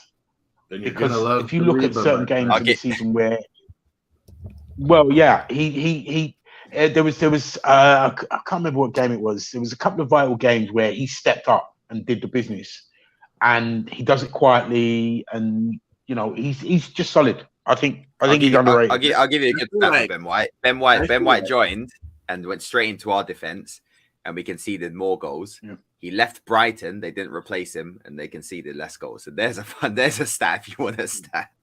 Yeah, think about it. Brian never replaced him. They did not replace him. £50 million. They didn't replace him, and they got better defensively. Yeah, but for me, yeah. But that's what they did. What did they do with their midfield? Was it Wilf? What were you saying, Saking? What did they do? What did they do with their midfield? Because again, that can skew it. If their midfield got more solid, they lost Burns too, didn't they? Burns. It's going to take They lost pressure. Drop They had Basuma and they added Mwepu, but he's an attacking midfielder. They didn't really change it. They put Trossard in the left wing back position a bit more this season, but I think again, but that's what I'm saying. Stats can be manipulated. That's not, I think Ben White is not, he's not the worst player in the world, but we can do better. Come on. What's your thoughts, King? What was you going to say? I know you've been trying to get this out. and I know it's an unpopular opinion, but for me, yeah, the fact that Ben White already had this stamp that he was a ball-playing centre-back, and people were angry that we paid 50 million for him, and people were angry that we loaned out Saliba. Like, every time he made a mistake, it's like, oh, he's awful. But him and Gabriel probably had similar amount of mistakes leading to goal or games where they were shaky, but every time Ben White do it, you kind of highlight it, and because everyone on the other club was like, "Nah, man, it's all right." I feel like they had similar seasons, but when you speak about Gabriel, it was like, "Oh, he was amazing," and then when you speak about Ben White, it was like, "Nah, it was quite shy." I agree with that because Gabriel is another one who's not. I mean, when I say that about Ben White, it's not because Gabriel is another one who all over the place. Certain games last season, both of them are just not quite there yet. But I think it's the price tag, isn't it? It's 50 million for a Premier League defender. You need to be getting someone who is English top tier, and he's not. Yeah, but that's not his fault. Saliba is top tier, my friends. 100%. Thank you. Hey guys, I said we was going to be quick on. You can't compare him to Van Dijk because. Yeah. Oh, yeah. You see, I said it, but big up everyone as well in the chat. Thank you for staying with us. We've got 21 people here right now. Smash that like button. Subscribe if you're new. We're trying to get to 500 before the start of the season. That's what I'm going to try and do, people. So yeah, thank you for the support that you guys are showing. We've got Joey in the place as well. Big up, bro. Hope you're keeping good. Browns. Exactly. Statistically, we conceded more goals this season than last, but there is Westbird. I genuinely do agree with you most of the time, but in this one, this stat can be a little misleading because don't you say it, Tereak. I know where you're going. Don't you dare say it. A few blowouts. A lot of our goals was. Don't you say it? No, I knew you were gonna do that shit. A lot of our goals weren't conceded. Tommy Asu. Listen. A lot of these goals weren't conceded. We kept more clean sheets, and we kept 10 of those clean sheets with Tommy Asu, Tierney, Gabriel, and Benjamin White at the back. We kept 10. Okay, bro. Let me ask you, bro. If Liverpool lose Fabinho, Van Dijk, and Trent, will they concede more goals? Oh hell yeah! Well, you saw it. This season. You saw it 2 seasons not last ago. season. Season before. So that's why. 2 seasons ago. Kind of You a saw what valid happened point with Van. what Tereak is saying. That's it, King. Come on. Let's actually check that. Let's actually just go ahead. Hey, crap! I'll let you check. I'll let you do the fact checking. I'm coming out here saying chest. Cam's gonna do the fact checking for us because honestly, that's what I've been trying to say. But I've been like, yo, because I think nice. What was you gonna say, Wilf? But I think only that back four has only played 9 games last season. They were all winning games, or we had good records in those games. Yeah, well, I don't think it was all of them, like, because we played well. Like, if you're looking up against Manchester City, we played those in the back four. They were We had excellent in that game. blowouts, you know, like early in the season and late, where we gave up a bunch of goals. We didn't play that back four because Gabriel was injured for all of them blowouts, and then we never even had Tomiyasu for all of those games as well. So if you're missing 2 of your back four, like, you're gonna struggle. If you're starting back four, it's just what it is. But we'll move on, people. Zinchenko now. What's your thoughts on him? We'll start with you, Crab.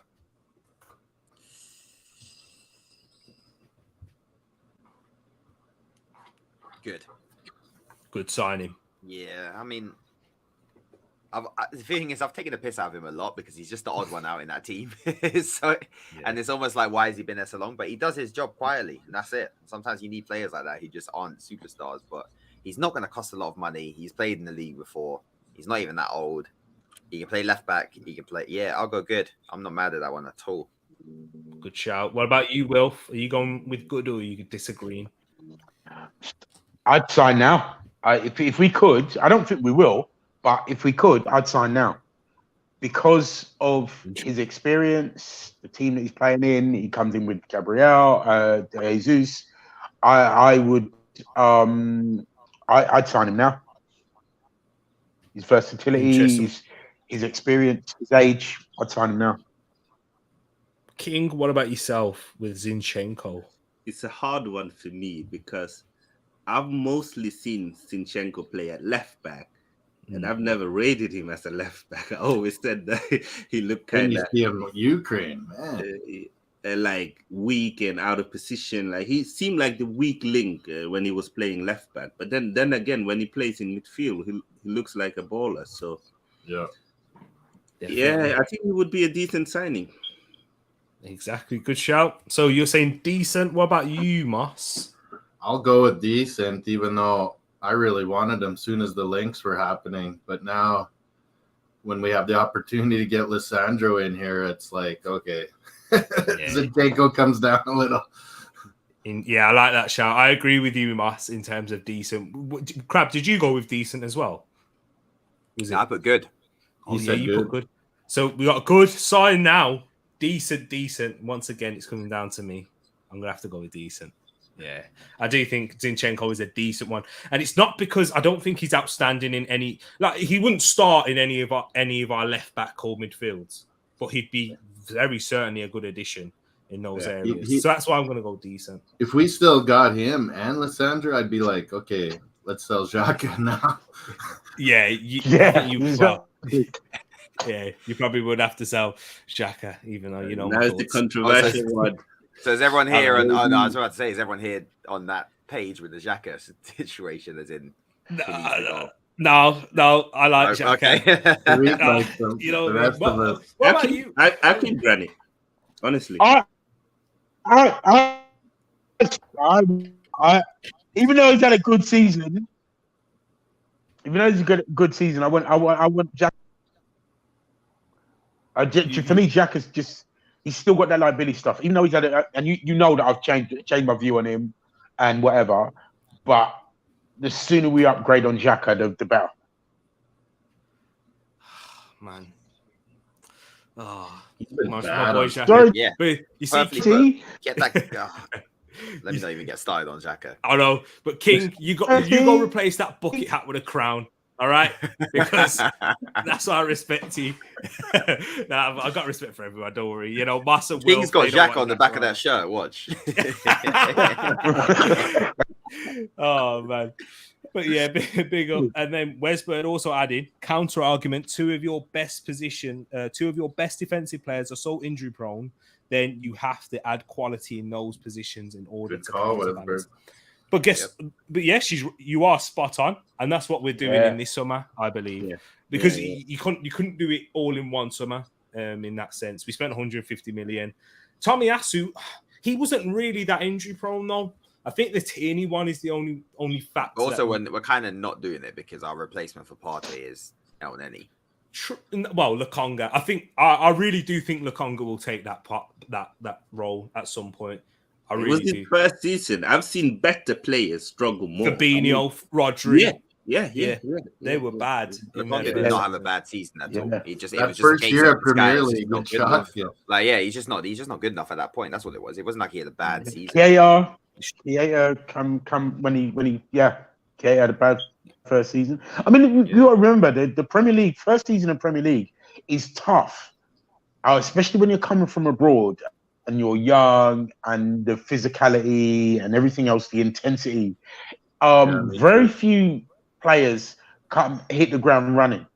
You know what I mean? When they've got no experience in the Premier League. That's why with Tomiyasu, why his season has been underrated. Everybody said, yeah, he's had a brilliant season. But the brother's come in and hit the ground running. You know what I mean? Yeah. So the fact that when he was out that much, we'd be like, oh, we miss him. We got to buy someone. We go, why do we buy someone to? The brother's done well. And the Takahiro has, like I said, built-in hustle all the time attitude. Like, that's what you need in Premier League. True. Yeah. And guys, injuries. Does it not worry you, Tereak? Because he had calf injuries at Bologna as well, Tomiyasu. I still think with Tomiyasu, though, like, it's his first season in the Premier League, so I always like to give players a little bit more of the benefit of the doubt in that sense, because it's a very intense physical league. We've seen, as we talked about in the central midfield, Fabinho, Rodri struggle with the physicality and intensity. I think his body will adapt because he's at a younger age as well than a likes of Thomas Partey when he came in. He was already in his prime and he still needed time to adapt. So I'm a bit more worried about other players like Partey and a Tierney rather than a Tomiyasu in that sense. But yeah, this season will tell. If he still struggles with injuries and goes through a period of 5 games more of not playing, then yeah, we're going to have to sign a backup right back. I mean, not a backup. Have we not got no one? Is it just said? Are we still going with Cedric next season? I think Saliba. I think you'll be surprised. I think Saliba, he can play right back. So let's say if Tomiyasu is out, Saliba can play that inverted right back role and then play with a more attacking left back. That's the plan. That's true. We've got to get the balance right though, because if we end up getting Lisandro Martinez, we've got a back four of pure. And so could Benjamin White. Yeah, we could really stack it up on the top. That's the thing. It's going to be so defensive. Like, our wingers are going to be isolated all game. Like, we have to balance it right. And that's the thing with Tomiyasu is he's very good, but you can tell he's not a natural right back. It's true. And guys, this is where it's going to be controversial. Yeah. So Jonathan David Crab. Don't even. Must be killing it, man. I'm letting Crab start. Yes, that guy win. Stay away, 1000%. Don't you dare sign Jonathan. Crab, you lost Canadian Pelé, man. You lost me. This should have been the last one, Tereak. Absolutely not. No way, bro. For the money they want for him as well. Hell no. It's good business, man. It's nothing but winning when you see him rock the World Cup. He is a pace merchant, and that is it. Oh man! I told you, any of these players who get upgrades on FIFA with their pace, stay away from him. No. Real talk. He is not that bad, but stay away. That reeks of a mistake. That reeks of a mistake, sign, I'm telling you. Wilf can contest, and Tereak's played a little Canada on FIFA, but there's a whole new speed of football coming to the World Cup this winter. Belgium is gonna be shot. Yeah, I've seen enough of Jonathan David for me, and I've been banging this drum probably as long as Moss, but not as loudly. For me, he's a sign now. If we got him, and he can play anywhere along that front three. He's an ice cold finisher. He's strong. He's powerful. He will scare people. He's an unknown quantity. Yeah, for me, he's a sign now. Sorry, he's a sign now. I would take it, especially if we got a Jesus as well. Yeah. So we've got. So this is why I started at the bottom, King, because you said save it till last. So we've got to stay away. We've got to stay away. We've got to side now. Jonathan How can he David. have such polarizing opinions, King? Yeah. Talk to me. Give it some sense, King. I think this one is a hard one. The reason why it's a hard one because Arsenal would only sign one striker, so we will I know only when sign either. Sorry, King. When we got Eddie, I was like, "Oh man, there goes David." Yeah. Yeah. Same here. Same here. Yes, I would have signed him then. I would have been like, yeah, go on then. If we got rid of Eddie, I would have been like, yeah, go for it. Oh, now you like him instead of Eddie. if it meant getting rid of Eddie, yeah, go for it. Yeah, I would have taken him over Eddie, that's for sure. But now that we've renewed Eddie, we're only gonna sign one striker. And for me, to have Eddie and another striker that's never played in the Premier League is a big risk. If it was like Eddie, if it was Jesus and David, I'm all for it. Yeah, that would have been a nice combo. Jesus and Eddie, I would still go for it. But just David, I think I'll have to put him in decent. Because I do think he's a good player. I do think he's a talent. It's lots of potential in there. I rated him even before he went to Lille. So yeah, Wenger would have bought him from Belgium. Yeah. That's Moss, a very Wenger signing. Yeah. Moss, here's your time. Here's your time to shine. Come on, tell everyone. Tell Crab, tell King, tell Westbird, tell everyone. Tell the world. About tell Jonathan Edu, Arteta. Tell him. Come on. This is your speech now. He's a Canadian gooner. Okay. Yeah. He loves the red and white. He grew up loving Henri. He wears the shirts. He's a gooner. Wasn't he born in America though? Yes. In Brooklyn for like a couple of days, man. Right. So why didn't he play for America? So his parents were smart and got up north. because he's not better than Josie bloody Altidore. That's why he chose Canada. No, he was Canada always. You see, Moss, you got Moss bringing his camera down and everything. He's like, I need to have a look at this guy. Like, whoa! He's gonna turn to war. I know, yeah. But come on, Tereak, I told you he was going to kick off, innit? Yeah, I told you he was going to kick off.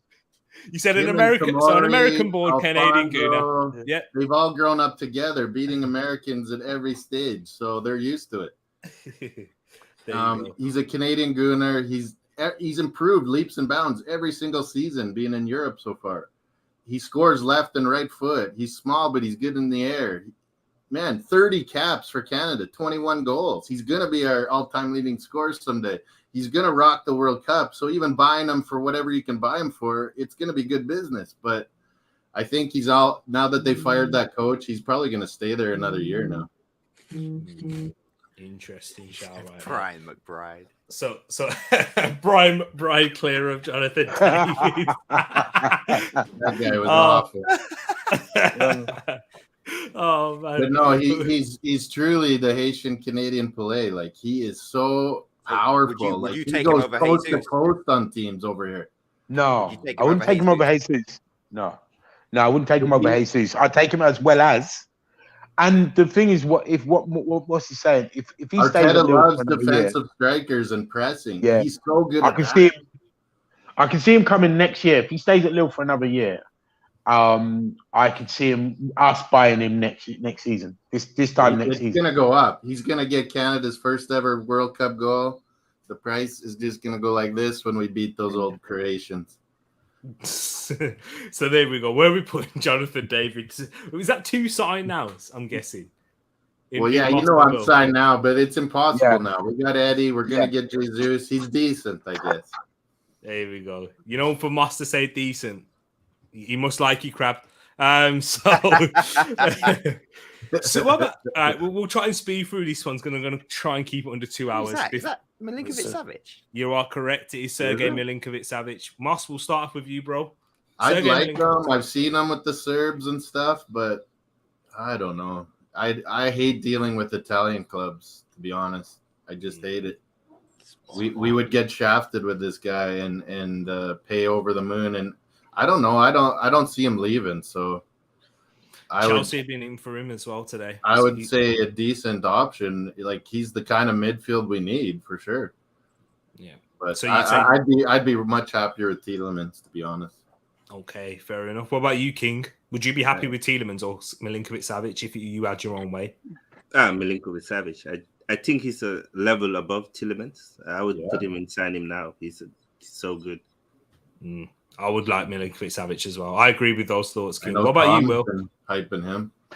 I think he's decent. I don't think there's any chance of us getting him. I'd put him in a decent to possibly good category. But I don't think there's any chance of it, so I'll put him in decent. And what about you, Crab? Milinkovic-Savic? Yeah, I think he's a good player. I remember watching some of the games in Champs and Europe, but he feels like a player that fits the mold of that league and that team as well. I feel like you take him out of that team, especially coming all the way to Arsenal. It's not. I can't see it working for the money. So not for me. Okay, fair enough then. So what are we gonna say? Last choice or decent people? What do we go with? I'd say last choice actually. Yeah, I'd say last choice. That's true. And well, that leaves it. I'll move on into the other centre midfielder. I know we're not going in order, but we'll go into Fabian Ruiz. What about you, Crab? Would you take him over Milinkovic-Savic, or would you stay? Yeah, I like Ruiz. Yeah, but Fabian. Ruiz is like Ruiz comes in, then Granit has to be on the next flight straight away because that is like it's like upgrading. There you go, Mourinho. There you go. Pokemon evolution. That's what that is. Just getting the next level. So I'm putting, but again, it's not really priority. So I'll go decent. Yeah, I think he fits in nicely with that decent. Well, with the two on the left, not that guy on the right, but yeah, he fits in good with the decent. What about you, Will? Again, I'd put him as good. I'd definitely take him over Savic. So I'd put him in good. Yeah. And you, King? I think I put him last choice. I think he's a good player, but my worry with Ruiz is that he's so slow, and we've complained for so many years that Xhaka is not fast enough. He's too slow, and he's better than Xhaka, but this is Premier League, and I worry with Arsenal with slow players. It's like people will just run through our midfield. So I have him as last choice. I agree. Yeah, I agree with Crab. If he comes, then Xhaka's definitely gotta go. I'll be in the Uber waiting for him to get in the car. There'll be a leaving party if that happens. What about a double pivot of Xhaka and Ruiz in midfield? What do you think? Seriously, team money. What are you doing? Yeah, let's do that. Palace away, right? First game of the season. Yeah, exactly. You got Zaha. My lord. Cool. See you later. You can already see the chance of coming on. I got a chance of playing in that game. I got a chance of playing in that game, bro. Get the Zimmer frames out. Exactly. Moss, what about you in Fabian Ruiz? Yeah, in January, you guys and Tom was liking Fabian Ruiz quite a bit, wasn't he? Not me. I once again, I don't like dealing with Italian teams, and he was kind of making it known that he didn't really want to come to Arsenal, so I say stay away pretty much. But his transfer fee isn't massive though, is it? Nah. So I mean, it's kind of the same as Milinkovic-Savic for me, yeah, I guess. Put scam lack. That's the merch. I hate these Italian clubs, man. I'm with Moss on that. Don't do any business with that league. Napoli, the only reason Insigne is coming to Toronto, it's mafia money, man. It's side money. It's gonna come back to bite us. It's kind of, you deal with Italian clubs. It always comes back to bite you somehow along the way. Tomiyasu. Hey, true, Tommy. We got to get under the radar ones. You can't get like their top players and stuff or players high profile signings from that league. Especially from Napoli, Lazio, you stay away. Yeah, stay away from their high profile. Matt's asking a question. Just joined. How did Moss allow JD to be put?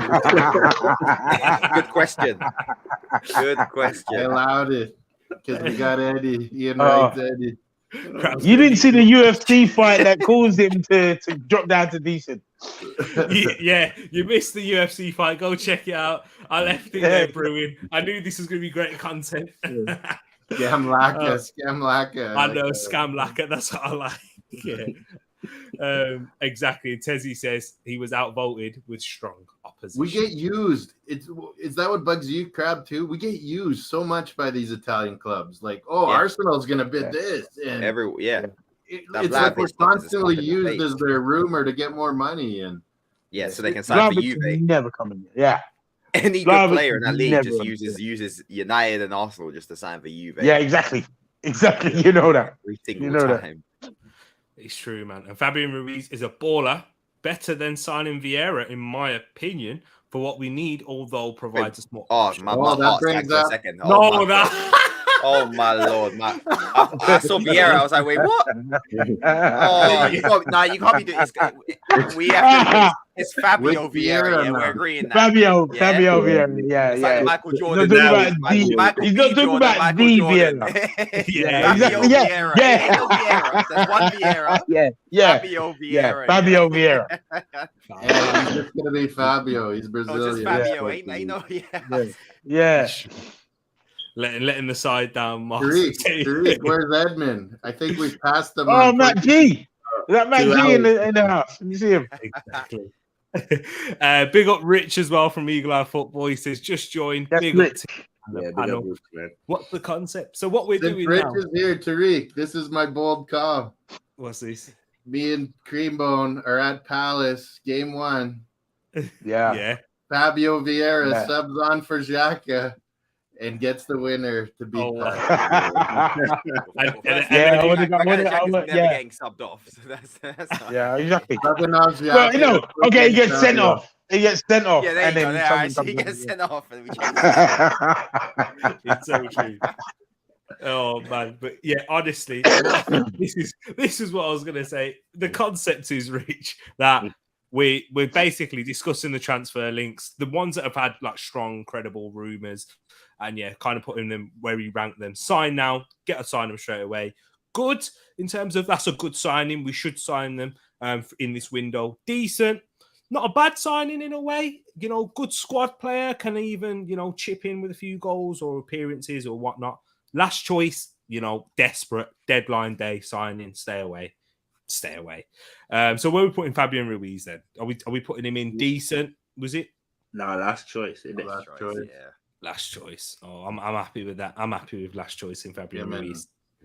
If we didn't we couldn't sign a Tielemans, Zinchenko, then or a Milinkovic-Savic, then I would say Fabian Ruiz myself.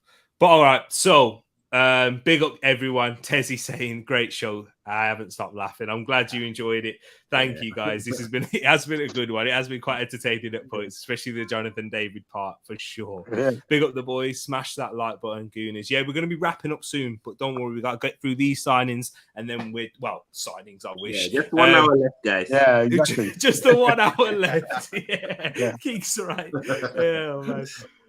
Where's the option for not happening? Yeah, well, we can't still need that. Of course. You Palace man coming there to wreck things. Why are you letting Palace man coming there to wreck things, man? They're just bitter because Gallagher ain't joining them. I know. Yeah, shots. Somebody just dropped a grenade, boy. Somebody just dropped a grenade and duffer. Rusty saying, what about Rashford? Hey, do you remember I forgot we was linked with Rashford? I'm so glad we don't link him anymore. I was worried. Is that guy even gonna play football anymore? I know. But it would have if he come to us. So, speaking of Rashford, someone on his same level. What about Sergio? I'm joking. All right. No. Well, yeah, you don't have Gnabry on there, do you? I know, right? Oh man. Hey, Rich has come back. He's come back. Don't let me come in and tell you we're better than you. Know your lane. Palace fans, know your lane. The league table is the be-all and end-all, mate. Only because we loaned you Patrick. Yeah. Exactly. When you break into that top 10, we can have that conversation. Yeah. exactly. Hey, you're just begging Rich to come on now. We're trying to keep this under 3 hours. Cool. Come on. Patrick Vieira's just doing work experience before he joins us. Exactly. You know it. It's warming him up. You Warming him know up. Oh, You man. got to get better, Rich, than those rats with wings, seagulls. Those rats with wings. Oh, wow.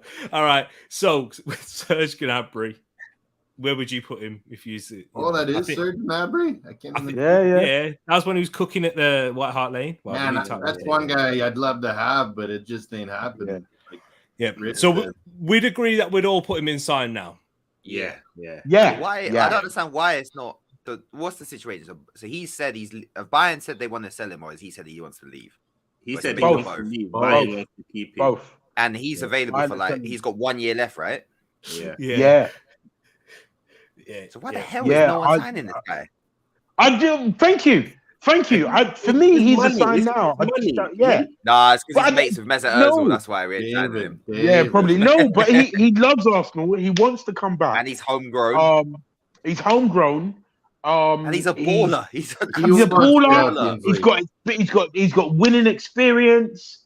I don't see the problem with anything. If we're spending 50 million on Jesus, we can spend 50 on Serge Gnabry. I think. The wages is the issue. I heard he wants. Is he on a high?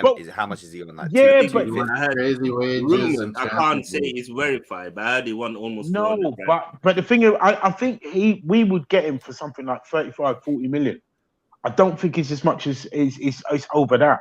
Because he's in the wage demand is the issue. It's not the wages. And when you're talking about wages for Gnabry as well, Gnabry, he's injury prone. You can't be paying that sort of wages for someone who's not going to give you 30 plus game season. Do you know what I mean? Like, that's a lot. You need. But 40. I get what you're saying. I get what you're saying. To someone. I would love to have him, but if we're going after Raphinha, that means we're not going after Gnabry. Yeah. No, we haven't even been. I mean, the thing about it, if we did get Gnabry, right, his the workload on him as opposed to Bayern Munich wouldn't be as much. Yeah. So I don't think his injury levels, his injury concerns would be as big, and also he's Premier League proven. He knows the Premier League. Yeah, he's played there before, so it wouldn't be. Yeah, for me, this is a sign now. He'd have a point to prove as well after how it ended. I think Gnabry ticks all the boxes, man. Yeah. He does. Yeah, but it ain't happening. Can you imagine? No, I don't think Jesus and Saka. I think Gnabry might go Real or PSG. Don't you think? Yeah, maybe. I think he's waiting for one of them, or he just want to wait until next year, leaves on a free, get sign-on bonus, big wages. I don't think he's in a rush to leave Bayern. No, why would you? But why would you be Champions League? And then he will see where Arsenal is. If we win Champions League next season, maybe we go for him then. We might get him next year. It's a good point. Yeah. It's a good point indeed. And we've got the last 4 signings. So, Victor Osimhen, if it was a possibility. Mafia. Stay away. Stay away. Yeah. Yeah. What about you? Not that he's not a good player, but I think he's banging. But I don't know. His temperament. Okay. I think the dog said stay away then as well. Yeah, exactly. He was. Yeah. What about you, King, in terms of Victor Osimhen? That's a good man. I like him. He's more of an old school striker, but he would give us present up front, and he would send a statement as well. So having this a good signing. Yeah, I think I agree. And in a way, with Osimhen, I know he's not the same build because these guys are much bigger in terms of size, but I think he's something close to. Do you know where? If we're in a position like a Man City and Liverpool, we can sign an Osimhen and he could compete with your Nunez's and Haaland's in that sense. I think he could, but obviously we're not in that position right now. So, but yeah, he would be a good for me. But what about you, Crab, in terms of Osimhen? Yeah, I agree with what King was saying. It's a statement signing. It's a lot. It's too much money, though, man. If Osimhen was available for like 60 million, I'd pay 60 million for him. I wouldn't pay anything more. But they're talking about like 80, 90, 100, like serious money. It's no way. No way. It'd be stupid to do that. But 60 million, I think, or the amount we spent on Pepe, like that's how much I'd go for something like that. Yeah, I hear that exactly. But so good. We sticking him in good then. But he would be, but it's not realistic unless it was like, I don't know, a last day thing where we Jesus has gone Tottenham, worst case scenario, etc. Yeah. He ain't going Tottenham. No, of course not. Yeah. He's going anywhere other than Chelsea and Tottenham. He's not going there. Exactly. What about Skamaka? For me, I think pasta merchant. Scamlaka, someone called him. The pasta merchant himself. That's the only guy where I've seen compilations on Twitter and they're not even that good. They're like, he's great hold up players. Like, he's really not that good. Like, what is going on here? He needs to stay in Italy. Who is this guy? Stay away from me. Yeah. Stay away. Stay away all day long. Weird one that came out of nowhere. That would no. He's a good link up, old school striker, but not for us in the Premier League. He reminds me of what's the guy that played for Southampton? Pele. Oh, Graziano. That's exactly who he is. I mean, if he came, I would be pissed. I'd be like, what transfer window business are we doing? I would be pissed. I'll be vexed. Do you know what? Vexed. Yeah. So last choice, so stay away, guys, and then I'll Stay away. Yeah. Stay so far away. I'm stay away for Osimhen because we'd get screwed by the Napoli mafia. Yeah, it would be ridiculous about 100. Well, I can stay away for Osimhen as well. So, but before I go on further for the last two, I cannot talk about Victor Osimhen, a Niger boy, without bringing in Nigerian Englishman himself. Okay. Then Osimhen, bring the Niger boy to Arsenal. I'm hearing crazy numbers for Raphinha.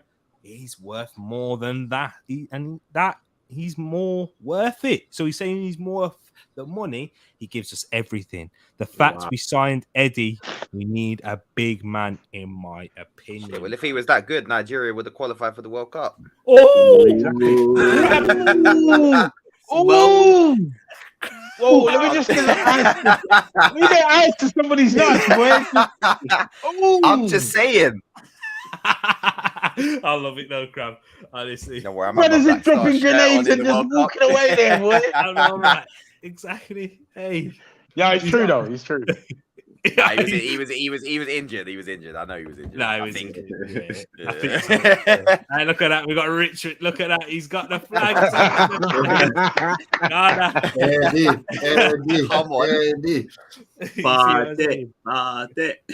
Got a nice little rivalry here. But hey, Wilf, you instead of throwing grenades, Barbados need to qualify for a World Cup first. We have a chance 2026. Listen. We're diplomats. We're lovers. We're fine. We don't play. You would win the tourist destination. Yeah, exactly. You want to come to us to party. You know what I mean? That's how we look after football. I need to just apologize because I'm not messing with the Nigerian Arsenal fans again because their man cooked me on Twitter after I can't go Lagos after that. I said something about them. Every Nigerian Arsenal fan was in my Twitter just coming for me. And Zube's not happy with you. He says, "What's all of this? It's so amateur to discriminate one person for an entire team." Yeah, happy. He's not happy, bro. He said that shit personal. Listen, man, I was joking, bro. It's all love. It's all love. Crab, I would change all my social media if I was you. From they're gonna come back for me for round 2. Exactly. If you're There's your twin brother. There's your twin brother. If you want to find him, he's on the Crab Dribble, Twitch, Twitter. I'm going to give you a shout out. But yeah, what was I going with now? Okay, I can't even remember what I was saying. I was going to say 20. You're just killing me with that way. He's still doing it. He's still 2026, Tereak. Your Jamaica has a good chance. Maybe even Barbados. Because the Canada, US, Mexico are all get in. The only Bayesian player I can remember was Emerson Boyce. Oh, yeah. Do you remember him? He was not bad. Yeah. He was Bayesian. I remember that. Yeah. But hey, See, I know about my Bayesian, so I sent a little Yeah, shot for you exactly. there, Will. Our thing is cricket. Our thing is cricket. That's always Yeah, it's always been that way. So, Matt you know. says the crab's moving sideways. I love that. That's Love always that. coming for me. Oh man, hey, he's got both sides. You know what I mean? That's good. That's what we like to see in crab moving sideways. Right, so we're into the final two now. Yeah, this is where it gets. Oh, this is my guy. Wait, who's that? It's Cody Gakpo. Oh, I say no Raphinha and all that money. Go Gakpo. What? Moss is a pace merchant. This No, guy just pace. Oh, pace. he's awesome. No. He's last choice for me. He's like I gonna be a wouldn't put him World last Cup choice. star by now. I wouldn't put him last choice. I'd probably put him somewhere between good and decent. For me, but see, this is all dependent on who we get. You know what I mean? Because if we've got Eddie and we've got Jesus, then kind of Gakpo's kind of surplus to requirements. If we got him, I'm not gonna throw my toys out of pram. I'd be happy.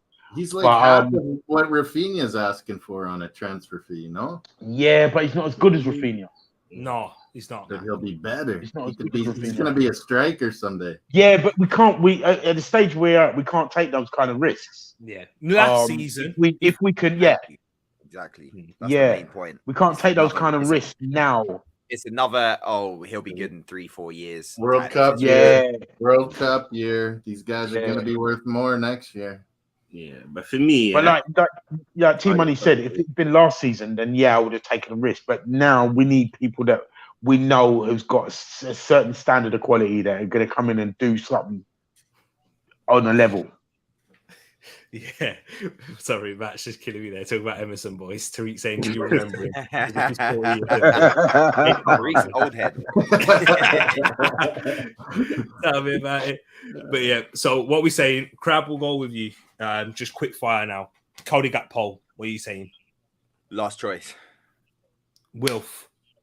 Last choice. King. the last choice. We got so many youngsters, man. We need some proven, experienced players. We can't just be younger players. What are you saying, Moss? The next Patrick Cliver. Sign him. Wow. Moss has said it here first. Remember, if Cody Gakpo goes and Clip becomes it. better than everything we've got, World Cup star. Loads. we'll have to see. And finally, this is one that's not going to happen as well. This is probably, I think this is least likely. If we was going to say Serge Gnabry or Jared Bowen, I think we're more likely to get Serge Gnabry. But Jared Bowen, if you became a possibility, what are you doing? I've only seen him this season, really, and he's never really. How old blown is up he? before. Yeah, 24, he's still 25. quite young. Yeah, He's a good he's player. still quite young. He's a really good player, but for me, he's a decent. I was trying to have a look. Wrong tab. Carry on. Yeah, I think he's Yeah, fine. no, for me, he's a decent. Just falls out of the good category. I think he's decent, but I don't think there's any chance of getting him. Decent. What about you, Crab? I'll go good. I like Jared Bowen, but he'll cost a lot of money, but I think he's a good player. Yeah, I've watched a lot of West Ham this season. He is a good player. definitely agree. What about you, King? Yeah, I like Jared, and he can play striker as well. Whenever Antonio doesn't play, he plays the striker role, so he's very versatile. He gives you goals. He's one of them workhorses. He's a true playmaker. I like him. I'll put him in good. It's just the price. If it wasn't the price, I would say sign him now, but it would be an expensive deal, and I think his agent talks. But it would be a good signing for Arsenal. I like him. And Moss, final word? Yeah, I like him. I didn't really have him on my radar before this season, but he 100% impressed me. You talked him up a lot. And I just don't think West Ham's ever trading us, letting us buy a guy like that. So I don't think it's happening. But yeah, I say he's good to decent. But there we go. Interesting. So we're gonna put him to good. I think that's what the consensus is. That's what I agree with. Gakpo. I love Gakpo. So, guys, this is to wrap up our tier list in terms of ins. We didn't even really get to speak about any outs, but we'll probably have to do a part 2 soon. Yeah, I'm sure there'll be some big news coming soon about Pepe leaving or someone like that, and then we'll do the outs then. Hey, Tereak, someone's calling you troops, man. Oh no! What? Oh wow! He said the wish troops. We got a Bob Marley. Who's the Love Island guy? Oh, is that me? Wait there. Here we go. Truly being entertained by Wish Troops.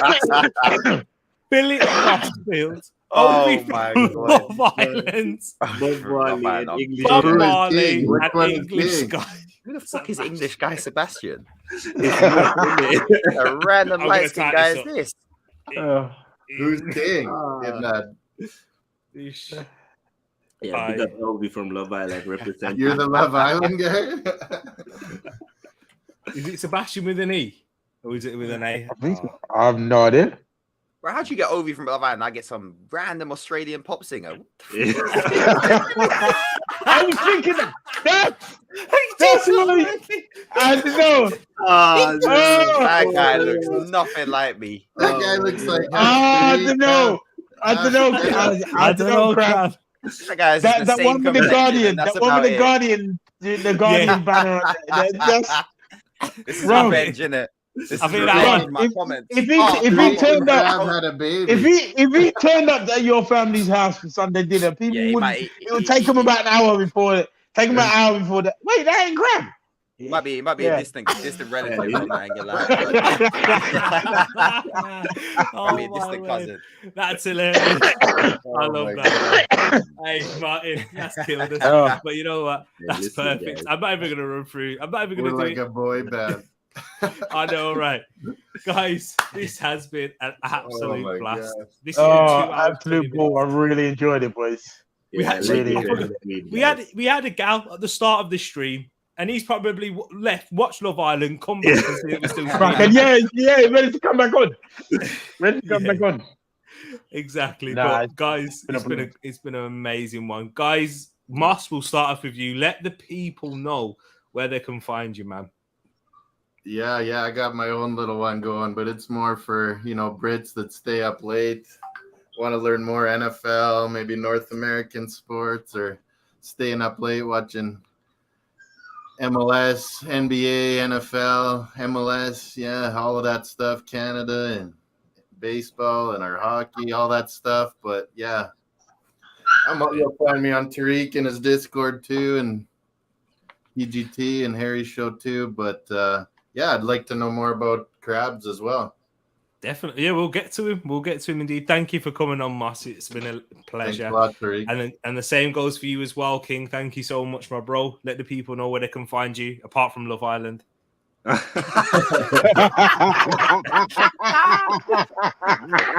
He's ready to fish. Look at that. That's a good one. I take it. I'm surprised Moss didn't mention Jonathan David. I thought he would try and mention. True. That's why he's trying to find where Crab's at. I'm interested to find you, Crab. But yeah, man, it was a lovely stream, guys. Honestly, it was great. To have a stream over 2 hours and still have vibes, fun, banter. You don't see it everywhere, man. That's why you got to subscribe to this channel. You can find me here sometimes. Find me sometimes on Moss channel, and on the Discord as well. Big up, man. Thank you once again, King, and the Don of South London himself coming on. Let the people know where they can find you. Discord. They can find me in here. They can find me on the Chronicles of the Gooner. You'll always find me here. And then the Discord and stuff. It's been every time I do your shows, I think they can't top the last one, but this is really brilliant. It's been great to meet Crab for the first time. Really entertaining being on with you as per with the other guys. I mean, I don't need to say about them. I love them. Thanks for having me on. And whenever you need me, I'll be here. Exactly. Big up, man. And Crab, the first time debut. Big up, my bro. Thank you for coming on, man. Yeah, no, I appreciate that. Thanks for having me on. Shout out to the panel as well. I've been jokes actually. It's been fun, and you can find me Crab Dribble on Twitch if Football Manager's your thing, but I do like watch-alongs as well during the season. Twitter, and definitely I'll try and join some more Tereak. It's been fun, but big shout out to the rest of the panel. Definitely. Don't be tagging me in Jonathan David stuff on Twitter. I'm not already. Yeah. Don't be tagging me in Jonathan David. Must is getting to. You got a YouTube channel as well. No, you got a just YouTube Twitch, channel. just Twitch. Twitch and Crab Dribble. Yeah. You'll find it. Yeah. Hey, Crab, at that guy Sebastian on Twitter. That's the one you want, isn't it? Go spam him with the Jonathan David propaganda. I'm due to jump on Crabs as well. Now. I'm due to jump on Crabs soon, people, because Yeah, I was meant to jump on for the Everton one, but then that one got pressed for time afterwards. Do you remember with that whole Brad situation?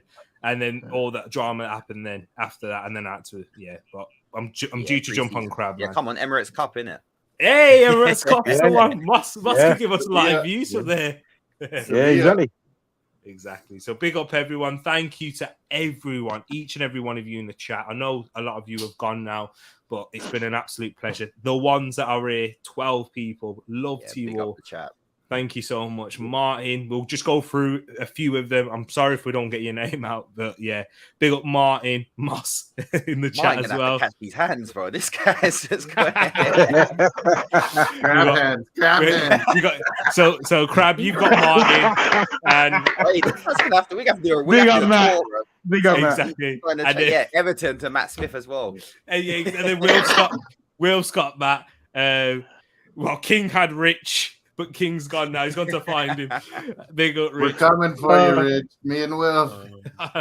Big up, Wesbird and Mr. W himself as well. Hope you guys are keeping good. Matt G, thank you for coming in. Wilf in the chat too. Who else have we got? Everyone. Rusty, who is watching over on Twitch. Big up to yourself as well. Oh, let me just say something to Wesbird and Mrs. Wesbird. I know you had a tough day today, so stay strong. Thinking about you. Yeah. Exactly. Hope it all went well to both of you guys. Give Mr. Wesburn my love as well, and hope that you're feeling good as well. Because Wesburn said she had a sore throat. I hope Mr. Wesburn's stream is good. Big up Aled, always showing support. Thank you for coming by as well, man. To reach the goal of YouTube. Hey, this is why this head's so big. Because of people like you. Thank you to all you realists in here too as well, and everyone else that joined. Thank you, guys. We're going to wrap it up. We're out. Thanks for staying with us for 2.5 hours. Peace, and I hope you enjoy the rest of your day / evening. I'm sure it's evening over in Canada as well, so you know afternoon. That streaming live. Afternoon. Take care, guys. Buenas tardes.